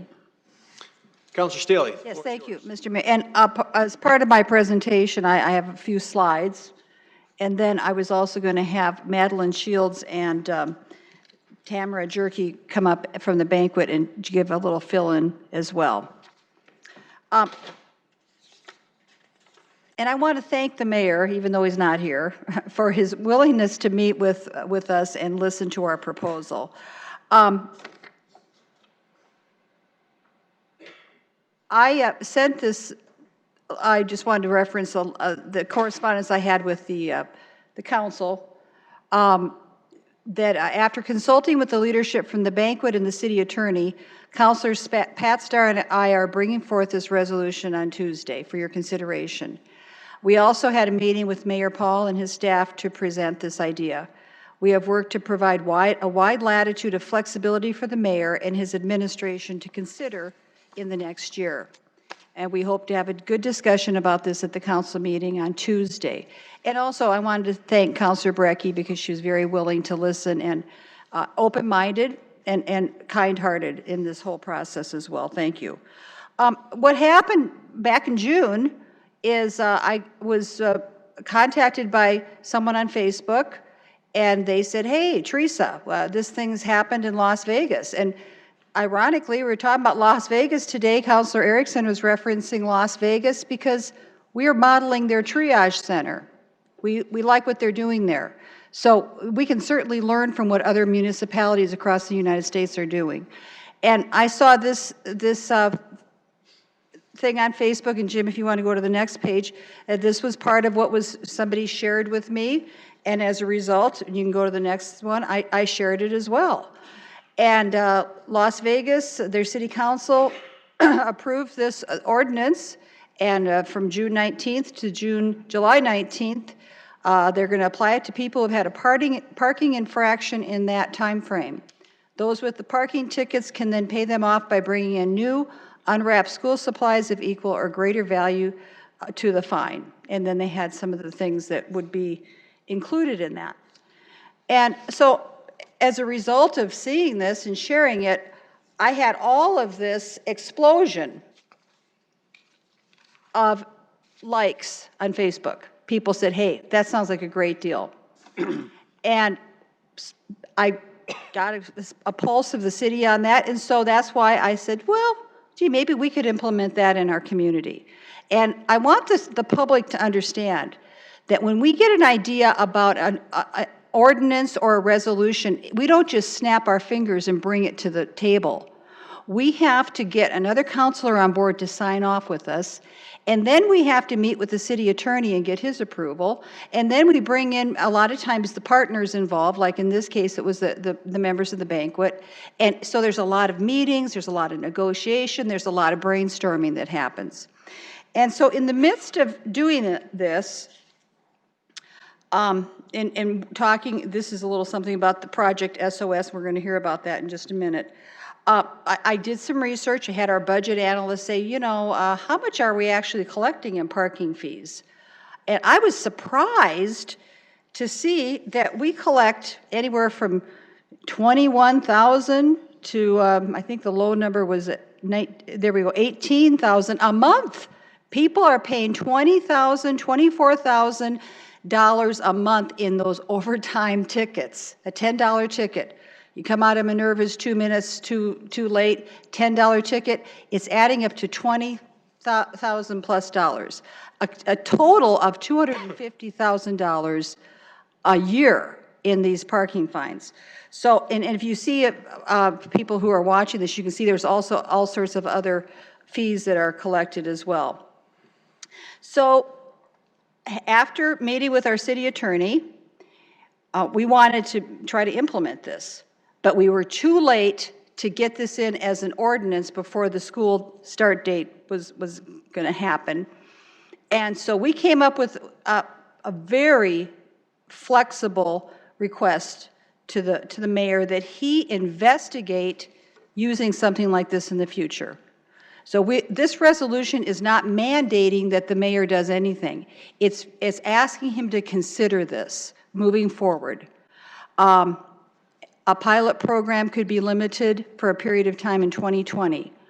And we're going to hear a little bit from the banquet staff there as to why this would be a perfect fit for their program versus possibly taking something out of the general fund. So I just wanted to say, again, I'm grateful for my colleagues who are willing to respectfully and open-mindedly consider this and listen to this and work with me on this. So at this point, I'd like to invite my people up here, Madeline Shields and Tamara Jerky. Good evening, guys. Hello, I brought props, everyone. I'm Madeline Shields from the banquet, Tamara Yerke from the banquet. Yeah, Counselor Staley, we just would like to tell you thank you. We appreciate that you thought of the banquet when you did learn about this from Las Vegas. We are appreciative when people bring ideas to the banquet because that's how we get all of the support that we get in the city of Sioux Falls. Right, and Project SOS this is our 30th year now that we're going to be doing this project. So just for a little background for you guys, in last year, the last school year, 2018-2019 school year, over 6,400 children in our community benefited from this program. And the banquet is, along with Project SOS, we're 100% privately funded. And so this, just like everything else at the banquet, comes from the goodness of people's hearts in our community, in our city. So we know, because we've been able to do this for 30 years, that we have a lot of city support for Project SOS. And so again, that's why when we were approached with it, we were encouraged, we wanted to look into it. We weren't going to say no because we never turned down an opportunity to investigate and maybe come up with another plan for the future. Yes, so if you tell us a little bit about Shopko Kmart and a little bit about why the tax dollar issue is a concern. So we have finances that are donated to the banquet, and we look for the best deal. We are super shoppers, and Kmart and Shopko were two of those department stores that supported the banquet. We would buy upwards of 3,000 backpacks through Kmart and through Shopko. With those stores closing, of course, now we don't have a source for that. A lot of those stores would hold those items for us until they were on 75% clearance, and then they would ring them up. So we could get a $40 backpack for less than $5. Well, we don't have that opportunity anymore with those stores closing. This year we did find an outlet in New Jersey to buy backpacks from, but that has raised our costs to about $9 per backpack. And so, we try to be good stewards of every dollar we receive at the banquet, and so to be able to get those bargains was great. And with regard to the funding, that was one of our first questions when we met with some of the counselors and then the city attorney, was the banquet throughout its history, throughout our 35 years, we have always existed off of private funding. We do not take state, city, federal, county dollars. We do not take taxpayers' dollars. So in talking to the city attorney, it was explained to us that a fine is not a tax. And so that's where when we were able to talk to our board members and whatnot, and then we thought, well, this is a great option for people in our community because they can pay the city, they can pay the fine to the city just like they always do, or during that brief window of time that the city would allow potentially pay that money to go for school supplies to children in our community. Got it. Great, thank you, ladies. And let me add that my thought on this was to take a week of fines. Some people thought we were talking about like a whole month or the whole year.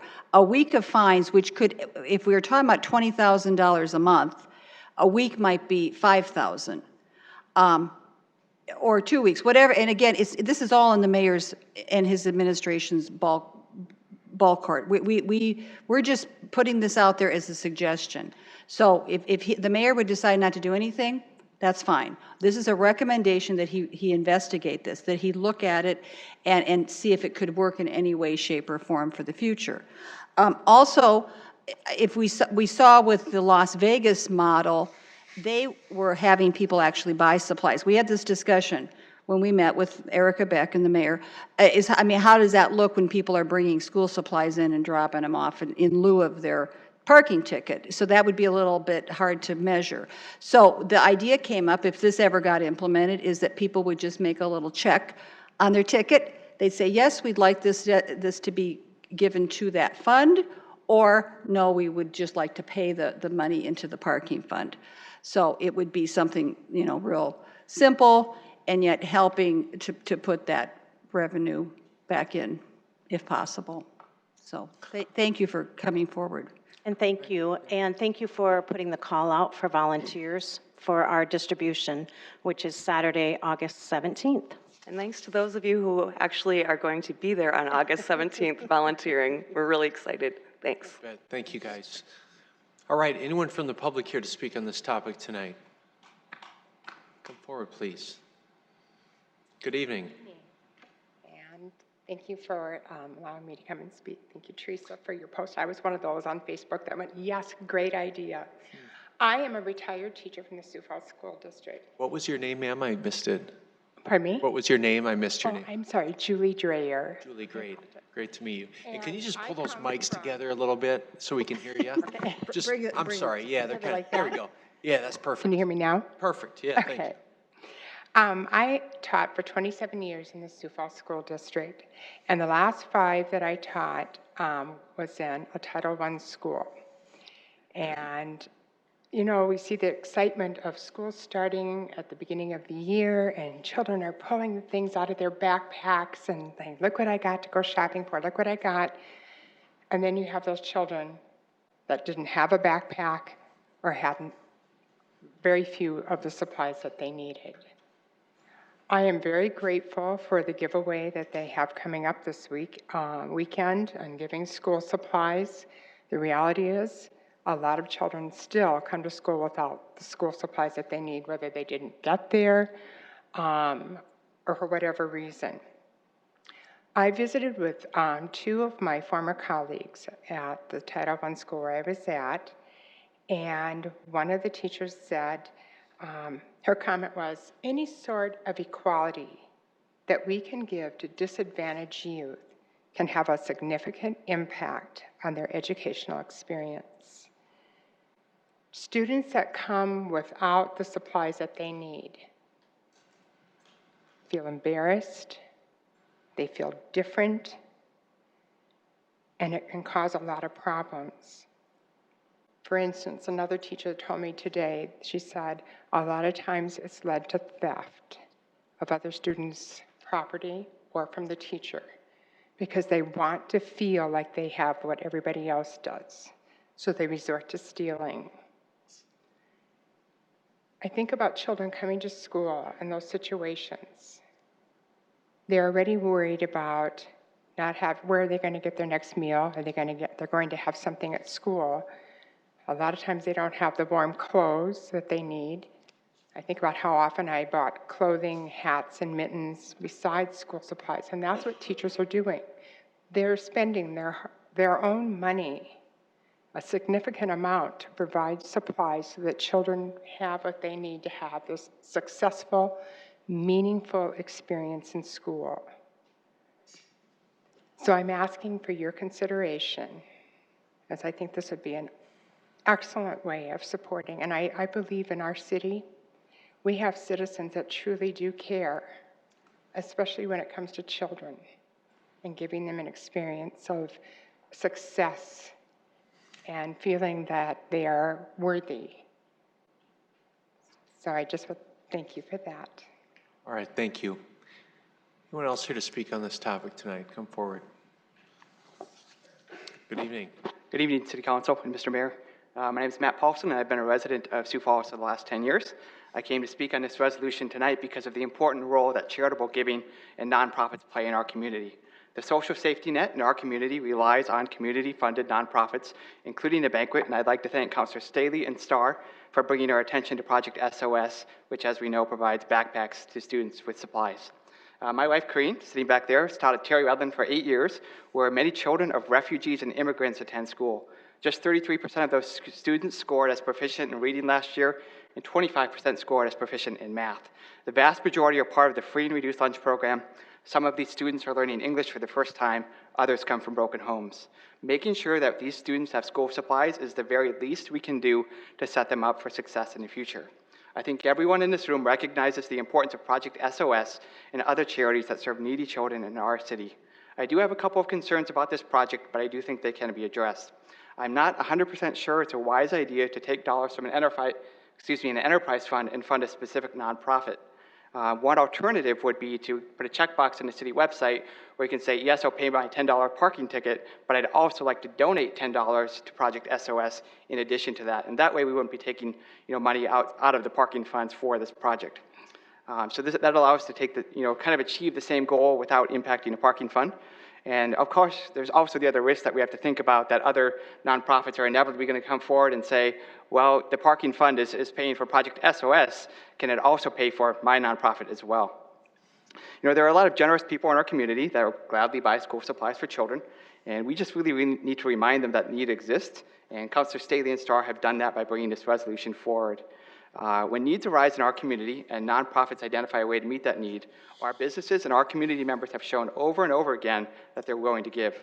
I do have a couple of concerns about the workability of this program as Councilor Staley has presented it, but I would like to encourage you all, the City Council, the Mayor, and the division heads, to think about how you can use city government as a platform to encourage charitable giving moving forward. I have a few ideas that I might suggest. One, you could have nonprofits present briefly during a City Council meeting. 2, you could give them airtime on CityLink. 3, you can allow nonprofits to put a flyer in each month's water and sewer bills as a way to distribute literature. And 4, you could also use the city website or social media platforms to highlight different nonprofits. Of course, these are just a few different possible ideas, but I would like to encourage you all, as our city's leaders, to think about how city government can encourage and remind citizens to give and be charitable on a regular basis. Thank you. All right, thank you, Matt. Anyone else here to speak on this topic tonight? All right, counselors, let's see, do you have any, let's put a motion on the floor and then we'll move into discussion on it. Can I get a motion? You want to make it? Move to approve. All right. Second, Starr. All right, motion approved by Councilor Staley and seconded by Councilor Starr. Discussion, Councilor Sale. Yes, I'd like to read a passage from the City of Sioux Falls 2002 Budget Mayor's Recommendation. Public parking facilities. Public parking is a self-supported enterprise fund established to provide sufficient, convenient, and safe parking for the employees, customers, and visitors of downtown Sioux Falls. That being said, I'd like to offer an amendment. The amendment to read, a resolution urging Sioux Falls citizens and businesses to join together as one Sioux Falls and to get involved in Project SOS by volunteering and/or donating school supplies.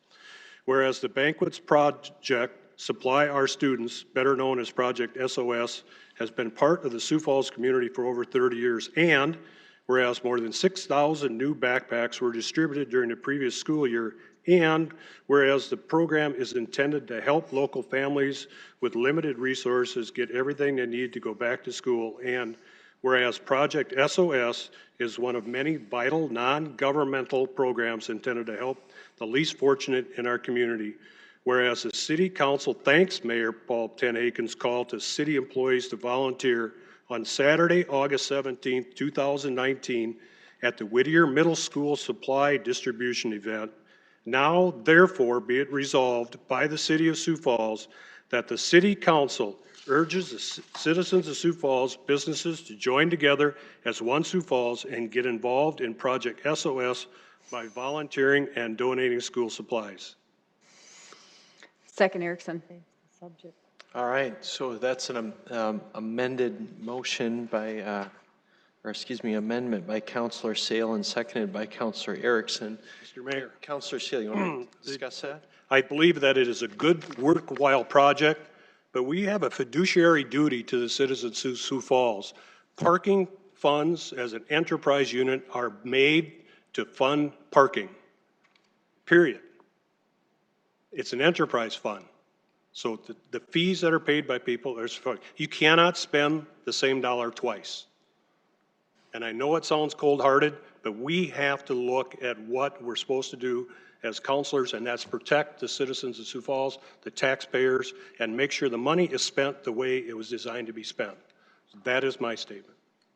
Okay. Councilor Neitzer? I do agree. That was my concern, was about the enterprise, and it doesn't matter how much money comes out of it. We can't violate that. But I do want to say that this proposal, I commend the original proposal too, obviously, because it rose awareness. And I'll tell you something that was really powerful. This weekend, somebody approached me and they told me that they saw one of the stories about the need. This is a local business owner, donated $2,500 to Project SOS. That's 250 parking tickets because they learned about the need. And that tells you what this community will do.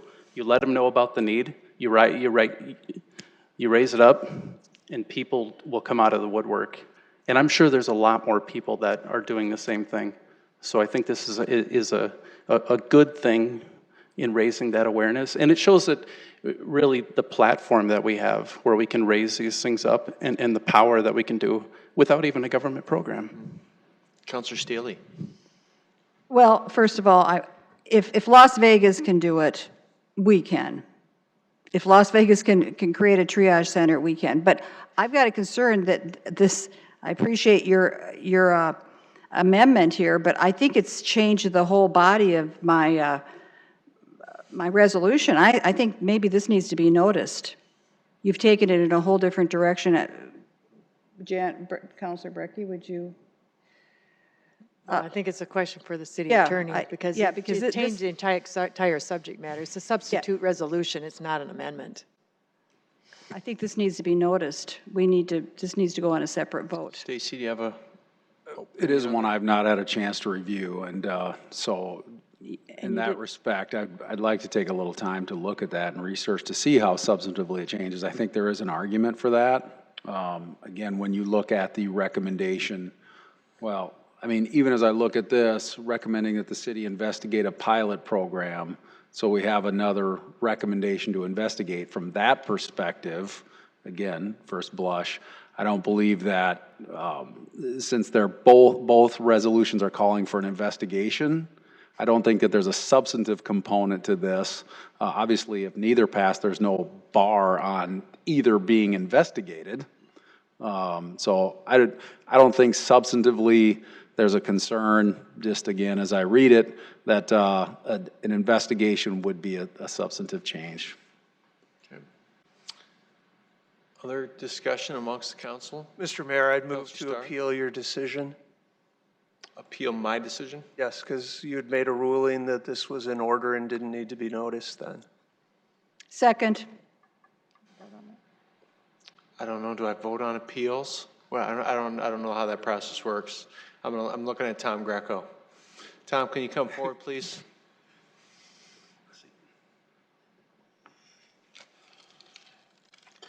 If you'll forgive me, Mayor and Council Starr, the actual appeal, the action that you're appealing, I just was not paying attention. Appealing that this doesn't need to be renoticed. Because the city attorney made a decision to allow this to move forward, I'm appealing that the mayor's accepted that this amendment is in order. His decision by allowing it to move forward says that it is been properly noticed and there is no substantive change through the amendment process. So by making that decision, I'm appealing the mayor's decision. So on this one, and this has occurred before, if it's a legal question, I do not believe it can be appealed. I would say just in the matter of conservatism, maybe to address it at a different time, but I think that's an entirely different matter. So I believe, if I understand correctly, if the mayor's going to allow the motion to substitute the current resolution, I guess the bottom line is I'm not sure that's appealable if it's lawfully allowed, if the motion is lawfully allowed, if you understand what I'm saying. I do. I'm just trying to formulate my next argument. Okay, thank you, Tom. This group can take something positive and turn it into something decisive at the drop of a hat, so. Well, so I am going to allow us to vote on the amended resolution as amended by Councilor Sale, so that we will be voting on that. We can have further discussion though before we do that. So Councilor Selberg. So just so I'm kind of clear, the way I'm reading this is we're encouraging people to donate to this cause, to do what we can. We're having people, or encouraging them to donate their time for the cause, donate however they can. It's my understanding that we're looking for people to take the lead of Councilor Staley and Starr, thank them for their lead in bringing this topic to mind for people, and do what we can to follow through and donate to the cause, but not necessarily getting a government program involved. Is that the way I'm reading this? The point of order, Mr. Mayor, I do not believe the resolution on the screen is the latest draft that I read into the record. So,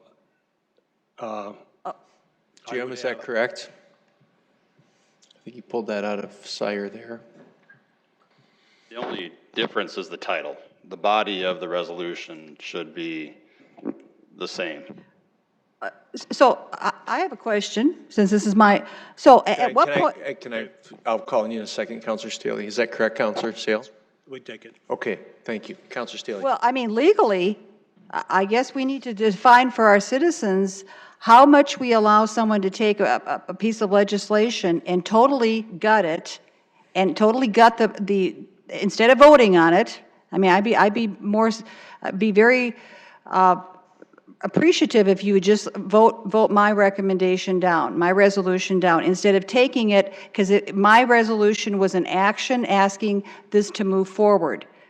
And the mayor had even, in our discussions, the mayor even said we may look at taking a water bill and allowing people to use that, to say, I'll add some money on for this project. Remember, Mayor, we talked about that? So at that point, we were still talking about moving forward and letting him decide what to do. Councilor Sales' action is just cutting it short. You're just stopping it. You're saying thank you for a Saturday invite, which, by the way, I never heard anything about the Saturday invite. I didn't get that message. Did you send it to me, Mayor? Yeah, no. So you're throwing things out that I wasn't aware of. So you're totally changing the whole energy of my resolution. I think it needed to be noticed. If you wanted to do a resolution saying that, you needed to notice that. So legally, I think we're stepping on some touchy ground here. Stacy, do you have a comment to make, please? Yeah, and I'm going to agree, but part of I want to qualify my response because of even what Jim David said regarding the title of this, because the investigation language is part of what I was relying on as I looked at it to say, well, if you're just calling for an investigation, it's one thing, but if it's calling for a particular action, I agree that there's a substantive change that would require a notice. So to that extent, I do have concerns because in relying again on the title as opposed to the substance, if the title wasn't accurate as represented, then my answer would be different. So I would like to make a motion where I'd like to say, let us just vote. I mean, since if we're deciding that's not legitimate, let's just vote on my resolution, vote it down if you want. Again, I brought this forward, giving the most gracious breadth of flexibility to the mayor moving forward. This is just us saying, look at it. Look at it with your staff. Decide what you want to do.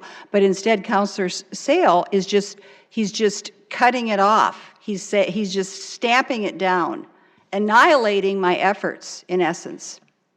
So based on what was just said by the city attorney, if I'm understanding you correctly, it's your legal opinion that the amended resolution is a substantial enough change that it should be renoticed, and so we should not vote on that amended resolution because it would not be allowable. Is that, am I putting the right words in your mouth?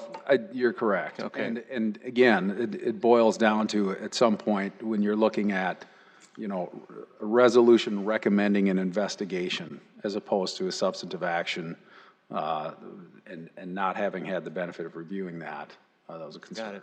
Councilor Erickson.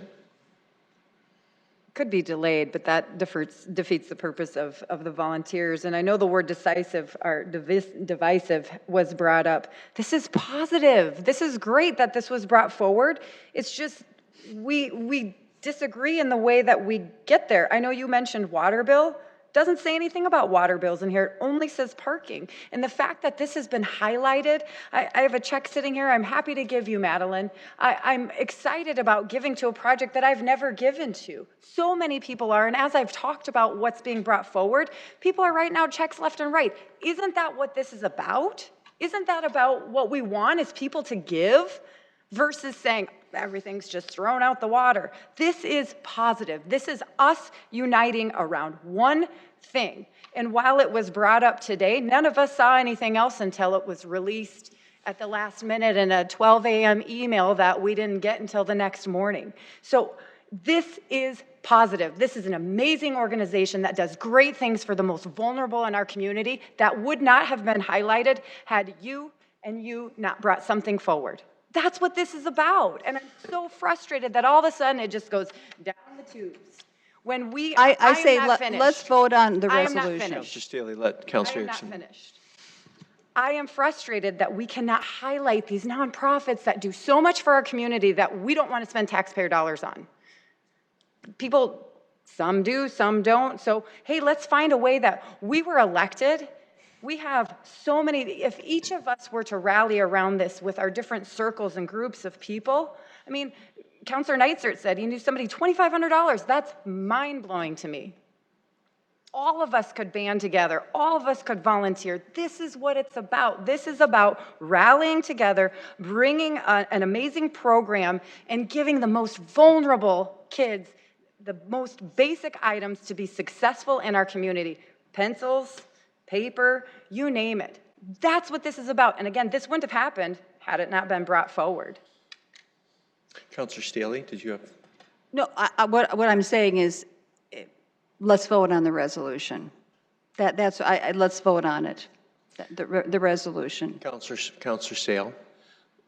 This has turned into something I unfortunately didn't anticipate, but let me tell you again, the intent of my amendment was to take away the ability of using enterprise funds that are designated for a parking facility, which we all know has to be funded. We cannot start, I don't want to start down that path. Some of us were in Sioux Falls when the second penny sales tax went in for streets.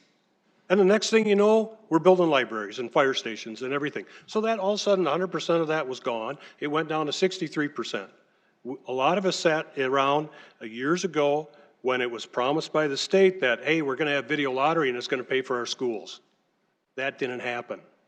So I don't want to start down the slippery path of taking our enterprise funds, whether it be water, sewer, whatever, to pay for other projects.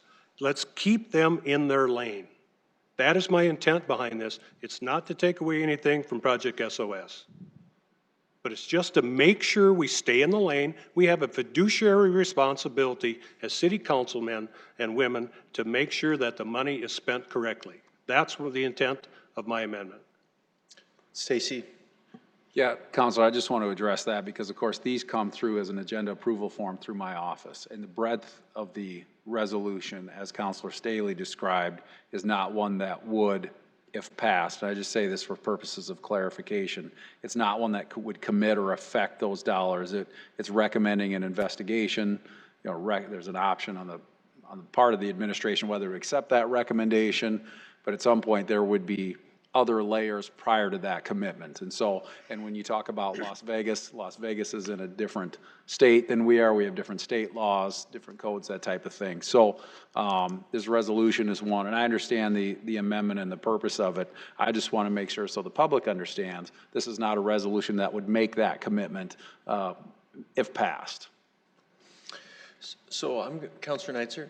Well, so tagging off of Counselor Sale's concern, yes, it does not bind anything. And in fact, what's being asked here, really in the meeting that occurred with the mayor, he was already asked and he could look into it tomorrow if he wanted to without passing this. The key point is that we have passed a policy. There is a resolution that says that the enterprises have to be freestanding. They cannot, money can't go out of them, money can't come into them unless it's in the enterprise. And I don't care if this is $20 that erased this. And by the way, the Las Vegas one, I think over a month was like 42 tickets that were, and now they had to bring the school supplies, and I'm sure that was their fatal flaw because people aren't going to go to that much trouble. Anyway, but the point is that this on its plain face says we're asking the city to investigate using parking fines to divert to an outside charity. That on its face, I'm not going to ask the mayor to look at something that completely violates a policy that we have adopted. And so on those grounds, I get it. It's not binding, but it's completely illogical for me to ask for that because I cannot in good conscience support that. And I would just put a couple other little small things. Yes, it's a small amount of money. It probably wouldn't make a big difference, but we can't have it both ways. We're talking at the information or at the budget hearings about, you know, the parking enterprise and gloom and doom about how it might collapse, and then we're going to take money out of it. And if we're going to say that we're going to recommend the mayor look at taking money and diverting it, and we're going to just violate the policy in this place, it's going to be very hard to argue the other direction, that when it's convenient, we're just going to move money into it, if it's just works out to be convenient. So I'm not trying to make this more complicated than it is, but again, it's not binding, but I just can't support violating the policy that we've adopted. Councilor Staley.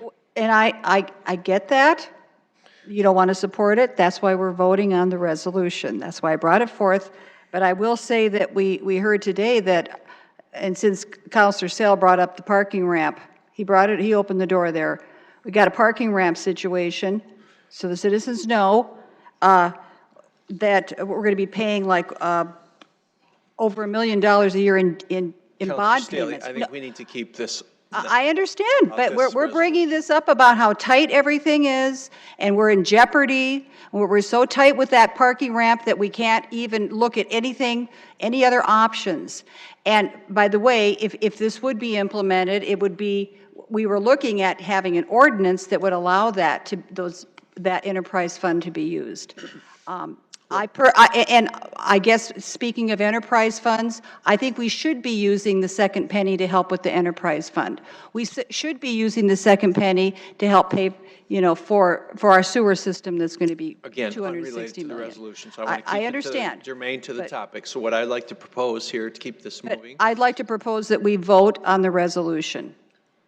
And I understand if people I would like to propose, don't. as the chair of the meeting right now, that we, I'm not going to allow us to vote on the amended resolution based on the legal advice of the attorney that would require a renotice. So that will not be a allowable vote. So we're back to the original resolution presented by Councilor Staley and Councilor Starr. And so that is what the discussion is on the floor right now. If there's further discussion, we'll take it, but I'd like to vote on the original resolution as presented by those two. Well, Councilor Selberg. I guess if we're going that route, I'd maybe offer up a deferment, which doesn't help the cause at all, but I can see how this one's going to go. So we vote on this, and the ones who vote it down for reasons which have been stated will be saying, well, you're not for a charity. So maybe we take a week and figure this out. I don't know. I just see this going sound again. We're trying to make it positive, I thought, from here and spin it off to here, but I guess we're not capable of that with much of anything. So maybe I'd offer a deferment. Is that a formal motion you'd like to make? It's a formal motion to defer to September 3rd, or you want to defer 1 week? 1 week. Defer 1 week to the August 20th meeting. So we have a motion to defer to August 20. Second, Erickson. Seconded by Councilor Erickson. Do you want any discussion you want to have on that? All right, let's take a vote on that motion to defer, please. Councilmember Selberg? Yes. Sale? No. Starr? No. Staley? No. Brecky? No. Erickson? Yes. Kylie? No. Neitzer? No. All right, that fails 6-2, so we're back to the original resolution as put into, on the floor by Councilor Staley, seconded by Councilor Starr. Councilor Kylie. Thank you. I do appreciate the idea behind the resolution. I truly do. I've given to the banquet a number of times, and I will continue to give to the banquet. I should say my wife and I have given to the banquet. My issue with this has been addressed. We are recommending investigating a pilot program, allowing those fined overtime parking be allowed to designate Project SOS as the recipient of the fined amount in lieu of payment to the city. That's my issue. Now let me just address what I have done in the past and wasn't able to gain traction, and it is something that I'm still willing to look forward to. And Mr. Jim David and myself and downtown Sioux Falls personnel had investigated what we were terming a meter of giving or a giving meter, something along the line where you actually have an extra meter or several extra meters that are not designated for parking purposes. But these meters are placed and they can be rotated from many businesses from place to place to place. And there could be a different not-for-profit designated each time. Individuals, as they enter these businesses, if they wish, they can swipe their card, they can donate to whatever the designated not-for-profit is at the particular time. It incorporates a parking meter, but what it's not doing is it's not taking fines from the parking system. It is allowing an avenue for individuals to make a donation. So it's kind of along that line, and it was something that was actually a program out of Kansas City that I was trying to build upon, and this was 3 years ago, probably. And as I mentioned, unfortunately, it didn't gain a lot of traction because of logistics and who was going to be responsible for the meters and the collection of the funds and things of that nature. But I think it's still worth investigating. I'm going to vote no against this resolution because of the source of money and the suggestion that we want you to investigate that particular source. But I would suggest that there's other ways that we can accomplish this. All right, thank you, Counselor. Counselor Staley? And I would ask that we are not taking any public testimony via email at this time or texting on the council. I appreciate your comments, Counselor Kiley, and I invite you to have a resolution of that very same energy. And the beautiful thing about a resolution is that we have an option to bring our ideas to the table. This is about thinking outside the box. So again, I appreciated that the mayor met with us. This first time I heard about anybody wanting to do, I sent that email out on Sunday night. By the way, this was put on SIRE before that, so it's not like I was trying to hide anything from you. But I was on vacation last week, so yes, I didn't send it till Sunday night when I got home. Sorry about that, Counselor Erickson. But you had Monday and today, but I would had somebody reached out to me and said, let's look at this. Counselor Sell didn't give me any indication he was going to have this amendment. Just for point of order, I did email you back Monday after I received your Monday morning email. I sent an email back to you saying, aren't these funds already spoken for? Yes, you did. So we did reach out. You didn't say I'm going to have an amendment gutting your resolution. So we could have worked something out had you reached out to me. But anyway, so I just wanted to say that I appreciate the discussion, and this is it's nothing lost. Yep, thank you. I think I'm ready to call for a vote on this one, if that's all right. And again, this is not on the amended resolution which we pulled. This is on the main resolution that was presented. So, Clerk, let's call a vote, please. Councilmember Selberg. No. Sale. No. Starr. Yes. Staley. Yes. Brecky. Yes. Erickson. No. Kiley. No. Nitzert. No. All right, that item fails 5-3. We're on to item 27, please. A resolution establishing the City of Sioux Falls provisional legislative priorities for the 2020 state legislative session. Good evening, Jim David with the City Council Office. For your consideration tonight is a provisional resolution that's intended to provide guidance to councilors and staff who participate in Municipal League's Policy Committee meetings. This resolution was originally presented at 2 earlier informational meetings and includes statements of support for reliable statewide emergency radio system, alternate legal publication options, tax increment financing, joint cooperative agreements, non-English driver license tests, and others. There are 2 new items proposed for this resolution. Item 16 would eliminate the regulatory barriers that would prevent the successful implementation of a triage center. The second item is a cleanup item brought forward by Parks and Finance. It would allow cities the option to determine how park donations are accepted. Currently, any donation to the Parks Department, regardless of how small, must be approved by the governing body of a first-class municipality. Be happy to answer any of your questions. All right, thank you, Jim. Anyone from the public here to speak on these items tonight? All right, Council, any discussion on this or questions for Jim on this? Move to approve, Erickson. Okay, motion Second, to Selber. approve by Erickson, seconded by Counselor Selberg. Discussion, council? Counselor Steele. Mr. Mayor, I'm going to make a motion to amend this list by adding the following statement. The Sioux Falls City Council supports legislation to increase the student capacity at the South Dakota's law enforcement training facility. All right, motion to amend by adding that statement by Counselor Steele. Is there a second? Counselor Sale. All right, so we have a motion and a second. You want to just unpack that? Well, today we heard a presentation by our chief of police, and we were talking about the shortage of police officers in our community, trying to get to the maximum level needed.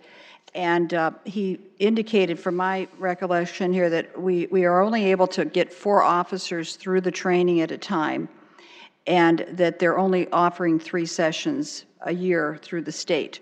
So he said if the state was to add another session for training, it would help us to expedite our officers available on the street. And at that point, I asked him what I could do to help with the legislature, and he said, reach out to our legislative regime. And so this is just kind of another way of putting that out there, that it's an important thing. Okay. Any other discussion on that, council? All right, let's take a vote on that amendment, please. Councilmember Selberg, Yes. Sale, Yes. Starr, Yes. Staley, Yes. Brecky, Yes. Erickson, Yes. Kylie, Yes. Nitzert. Yes. All right, that passes 8-0.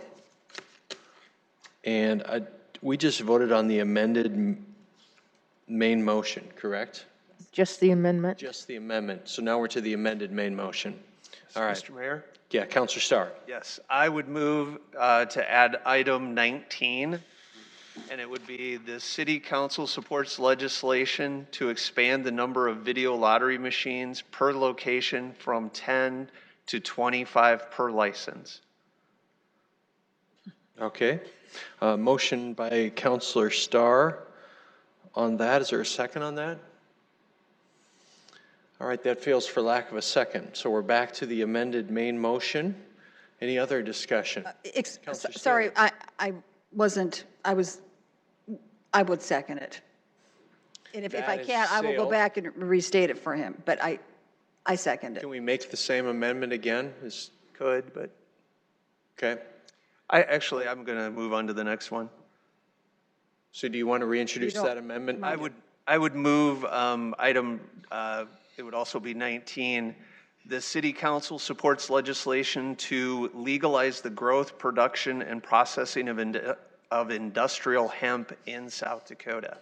Second, Erickson. All right, motion by Counselor Starr on that and seconded by Counselor Erickson. Counselor Starr, you want to say anything on that one? Absolutely. I don't think I've ever been an industrial hemp supporter until a couple of weeks ago. Actually, I had probably no strong thoughts one way or the other.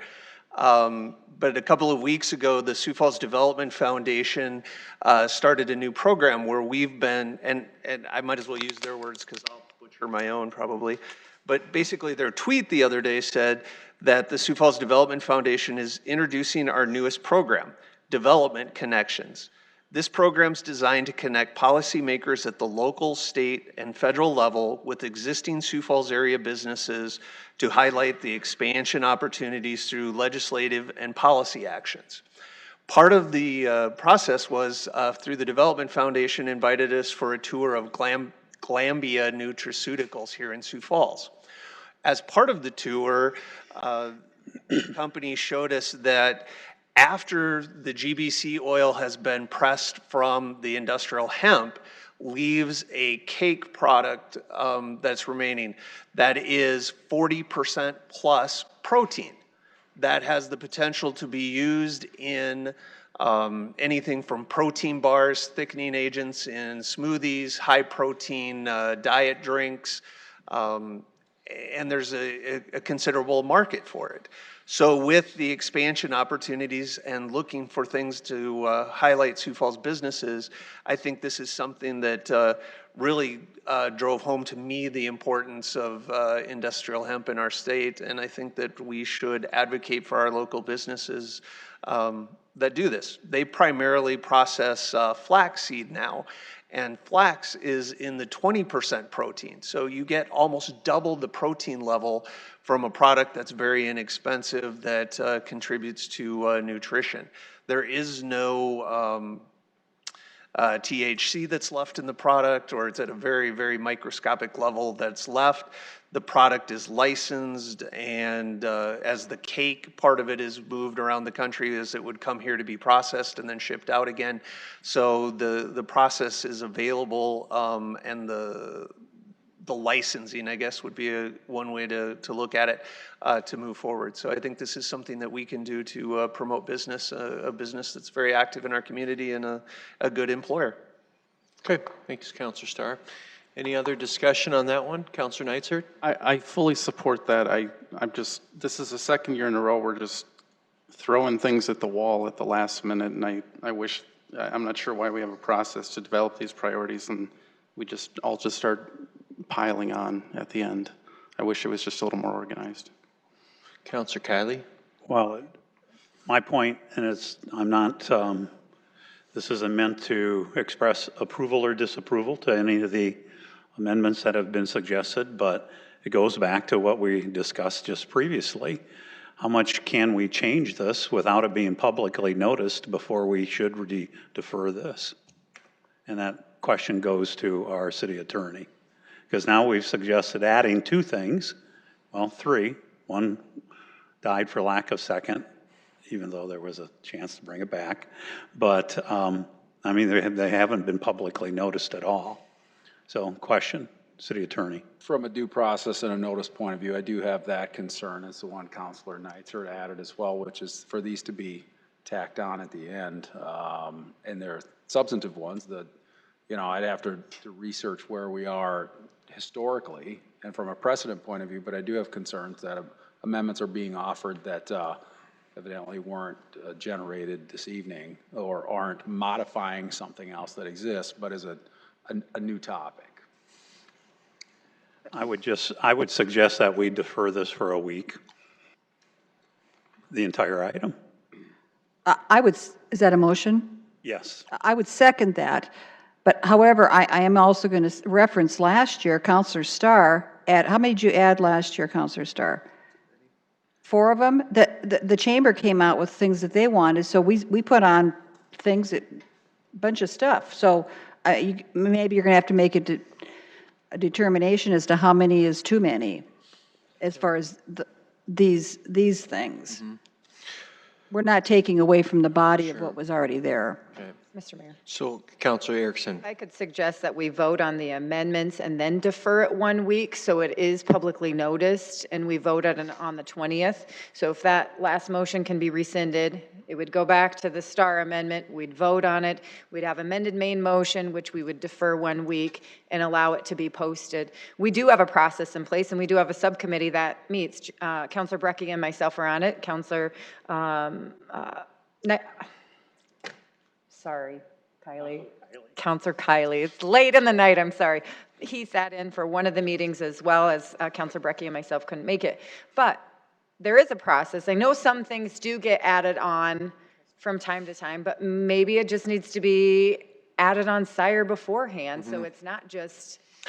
Well, that's my suggestion. If it could be rescinded, vote on this. Let's vote on Counselor Starr's amendment here that's already on the floor. And then we will, if it's the action of the body, we'll vote to defer. So right now is the vote on Counselor Starr's amendment as stated on the screen, which has a second as well. So let's take a vote on that. Councilmember Selberg? Yes. Sale? No. Starr? Yes. Staley? Yes. Brecky? Yes. Erickson? Yes. Kiley? Yes. Neitzer? Yes. Okay, that passes 7-1. So now we have the amended main motion. Counselor Erickson. I'll make a motion to I'll make a motion to delay to August 20th with the amendments. Okay, so there's a motion by Counselor Erickson to defer this. Can I get a second before you want a second? Counselor Kylie will second that. Counselor Well, I Sealy. was going to put another amendment in here. Well, we can add that to what's brought forward on the 20th, so. Well, do we really want to be doing that? I mean, I thought we wanted to get it all in there now. Mayor, I'll rescind my motion to allow Counselor Staley to make a motion. It probably won't, well, it probably won't pass anyway. But okay, so it stars first one. The city of Sioux Falls allows the number of video lottery machines to be at 25. All right. Second. Counselor Starr will second that one. All right. Do you want to discuss that at all? No. Okay, let's take a vote on that, please. Councilmember Selberg. No. Sale. No. Starr. Yes. Staley. Yes. Brecky. Yes. Erickson. No. Kylie. No. Neitzer. No. All right, that fails 5-3, so we're back to the amended main motion. Mr. And Mayor, now I'll make a Counselor motion to Sturgeon. delay till August 20th. Okay, have a second on that? Second. Second by Counselor Selberg. Let's take a vote on that, please, if we can. Councilmember Selberg. Yes. Sale. Yes. Starr. Yes. Staley. Yes. Brecky. Yes. Erickson. Yes. Kylie. Yes. Neitzer. Yes. All right, we'll hit that next week. That passes 8-0. We're on to item 28. A resolution vacating a portion of the North Healy Lane right-of-way as shown on Exhibit A.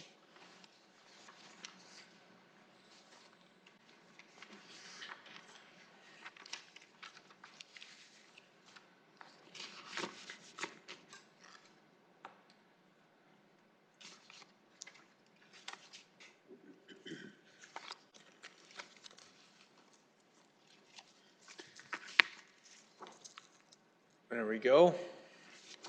Kurt's back. I promise I had it open, Jim. thought you went closed it, home. So, How are you, man? good.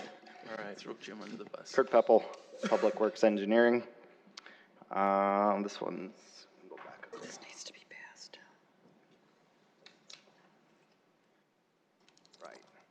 Items 28, 29, and 28, 29, and 30 are all right-of-way vacations in the DMI edition, which is in north central Sioux Falls, just north of East 60th Street North, west of Cliff Avenue, and south of I-90. All three of them are in very close proximity of each other, and no roads currently exist on any of these sections. So item 28 is North Healy Lane. It is the property owner owns all of the property around it. Submitted a right-of-way vacation pursuant to South Dakota law and street vacation policy. A neighborhood meeting was not required as there are no roads in its current exist there right now. A vacation is approved and easement will not be reserved for public and private utilities. They're actually realigning the road. So it'll actually be a 90-degree angle instead of a little bit of an angle there. So they are working with us to plat the new right-of-way, and the road is not built yet, but they would like to build it in a new location to accommodate their development plan. Engineering does not have any concerns with the proposed vacation. Thank you, Kurt. Anyone wish to speak on this topic tonight? Council, do you have any questions for Kurt on this one? Look for a motion to set a date for Tuesday, September 3rd to hear this item. So move, Neitzer. All right. Second, Selberg. Motion by Neitzer and seconded by Selberg on it. Any discussion, council? We will vote on it, please. Councilmember Selberg. Yes. Sale. Yes. Starr. Yes. Staley. Yes. Brecky. Yes. Erickson. Yes. Kylie. Yes. Neitzer. Yes. All right, that passes 8-0. Item 29. A resolution vacating the East Rogers Circle right-of-way east of North 4th Avenue as shown on Exhibit A. Again, just a little bit to the west of the Healy Lane right-of-way vacation. All of the same things, right-of-way vacation pursuant to South Dakota law. Neighborhood meeting was not required as there was, that's current condition as of May with this aerial photo. There's not a street there right now. Approval of the vacation will just help them with their development plan. And engineering does not have any concerns with the proposed right-of-way vacation. Thanks, Kurt. Anyone from the public care to speak on this one tonight? Counselors, questions for Kurt on it? Move to approve Erickson. Second on that? Second, Sale. All right, motion by Counselor Erickson, seconded by Sale to set a date for Tuesday, September 3rd on this item. We'll take a vote on it, please. Councilmember Selberg? Yes. Sale? Yes. Starr? Yes. Staley? Yes. Brecky? Yes. Erickson? Yes. Kylie? Yes. Nitzert? Yes. All right, that passes 8-0. Next item. A resolution vacating the North 4th Avenue right-of-way from the south right-of-way line of East Rogers Circle to the south right-of-way line of Interstate 90 as shown on Exhibit A. Again, just another one in the DMI edition, just a little bit further west than the East Rogers Circle. They've met the petition requirements per South Dakota law and the street vacation policy. A neighborhood meeting was not required as no road exists there today. This one, there is some easement requirements. There is some sanitary sewer and drainage, so we will reserve an easement over this area to accommodate those facilities and needs. Again, approval will just aid in the redevelopment of the area. Engineering does not have any concerns with the proposed vacation. Thank you, Kurt. Anyone from the public here to speak on this one? All right, counselors, any questions? Look for a motion to set a date for Tuesday, September 3rd to hear this item. Move to approve Erickson. Second, Kylie. All right, motion by Erickson on that and seconded by Kylie. Any discussion? We will vote, please. Councilmember Selberg? Yes. Sale? Yes. Starr? Yes. Staley? Yes. Brecky? Yes. Erickson? Yes. Kylie? Yes. Nitzert? Yes. All right, that passes 8-0. Counselors, any new business? Move to adjourn, Star. Anyone else want to go? All right, Counselor Brecky, second. All those in favor say yes. Yes. Those opposed, no. We are adjourned. Have a good night, everybody.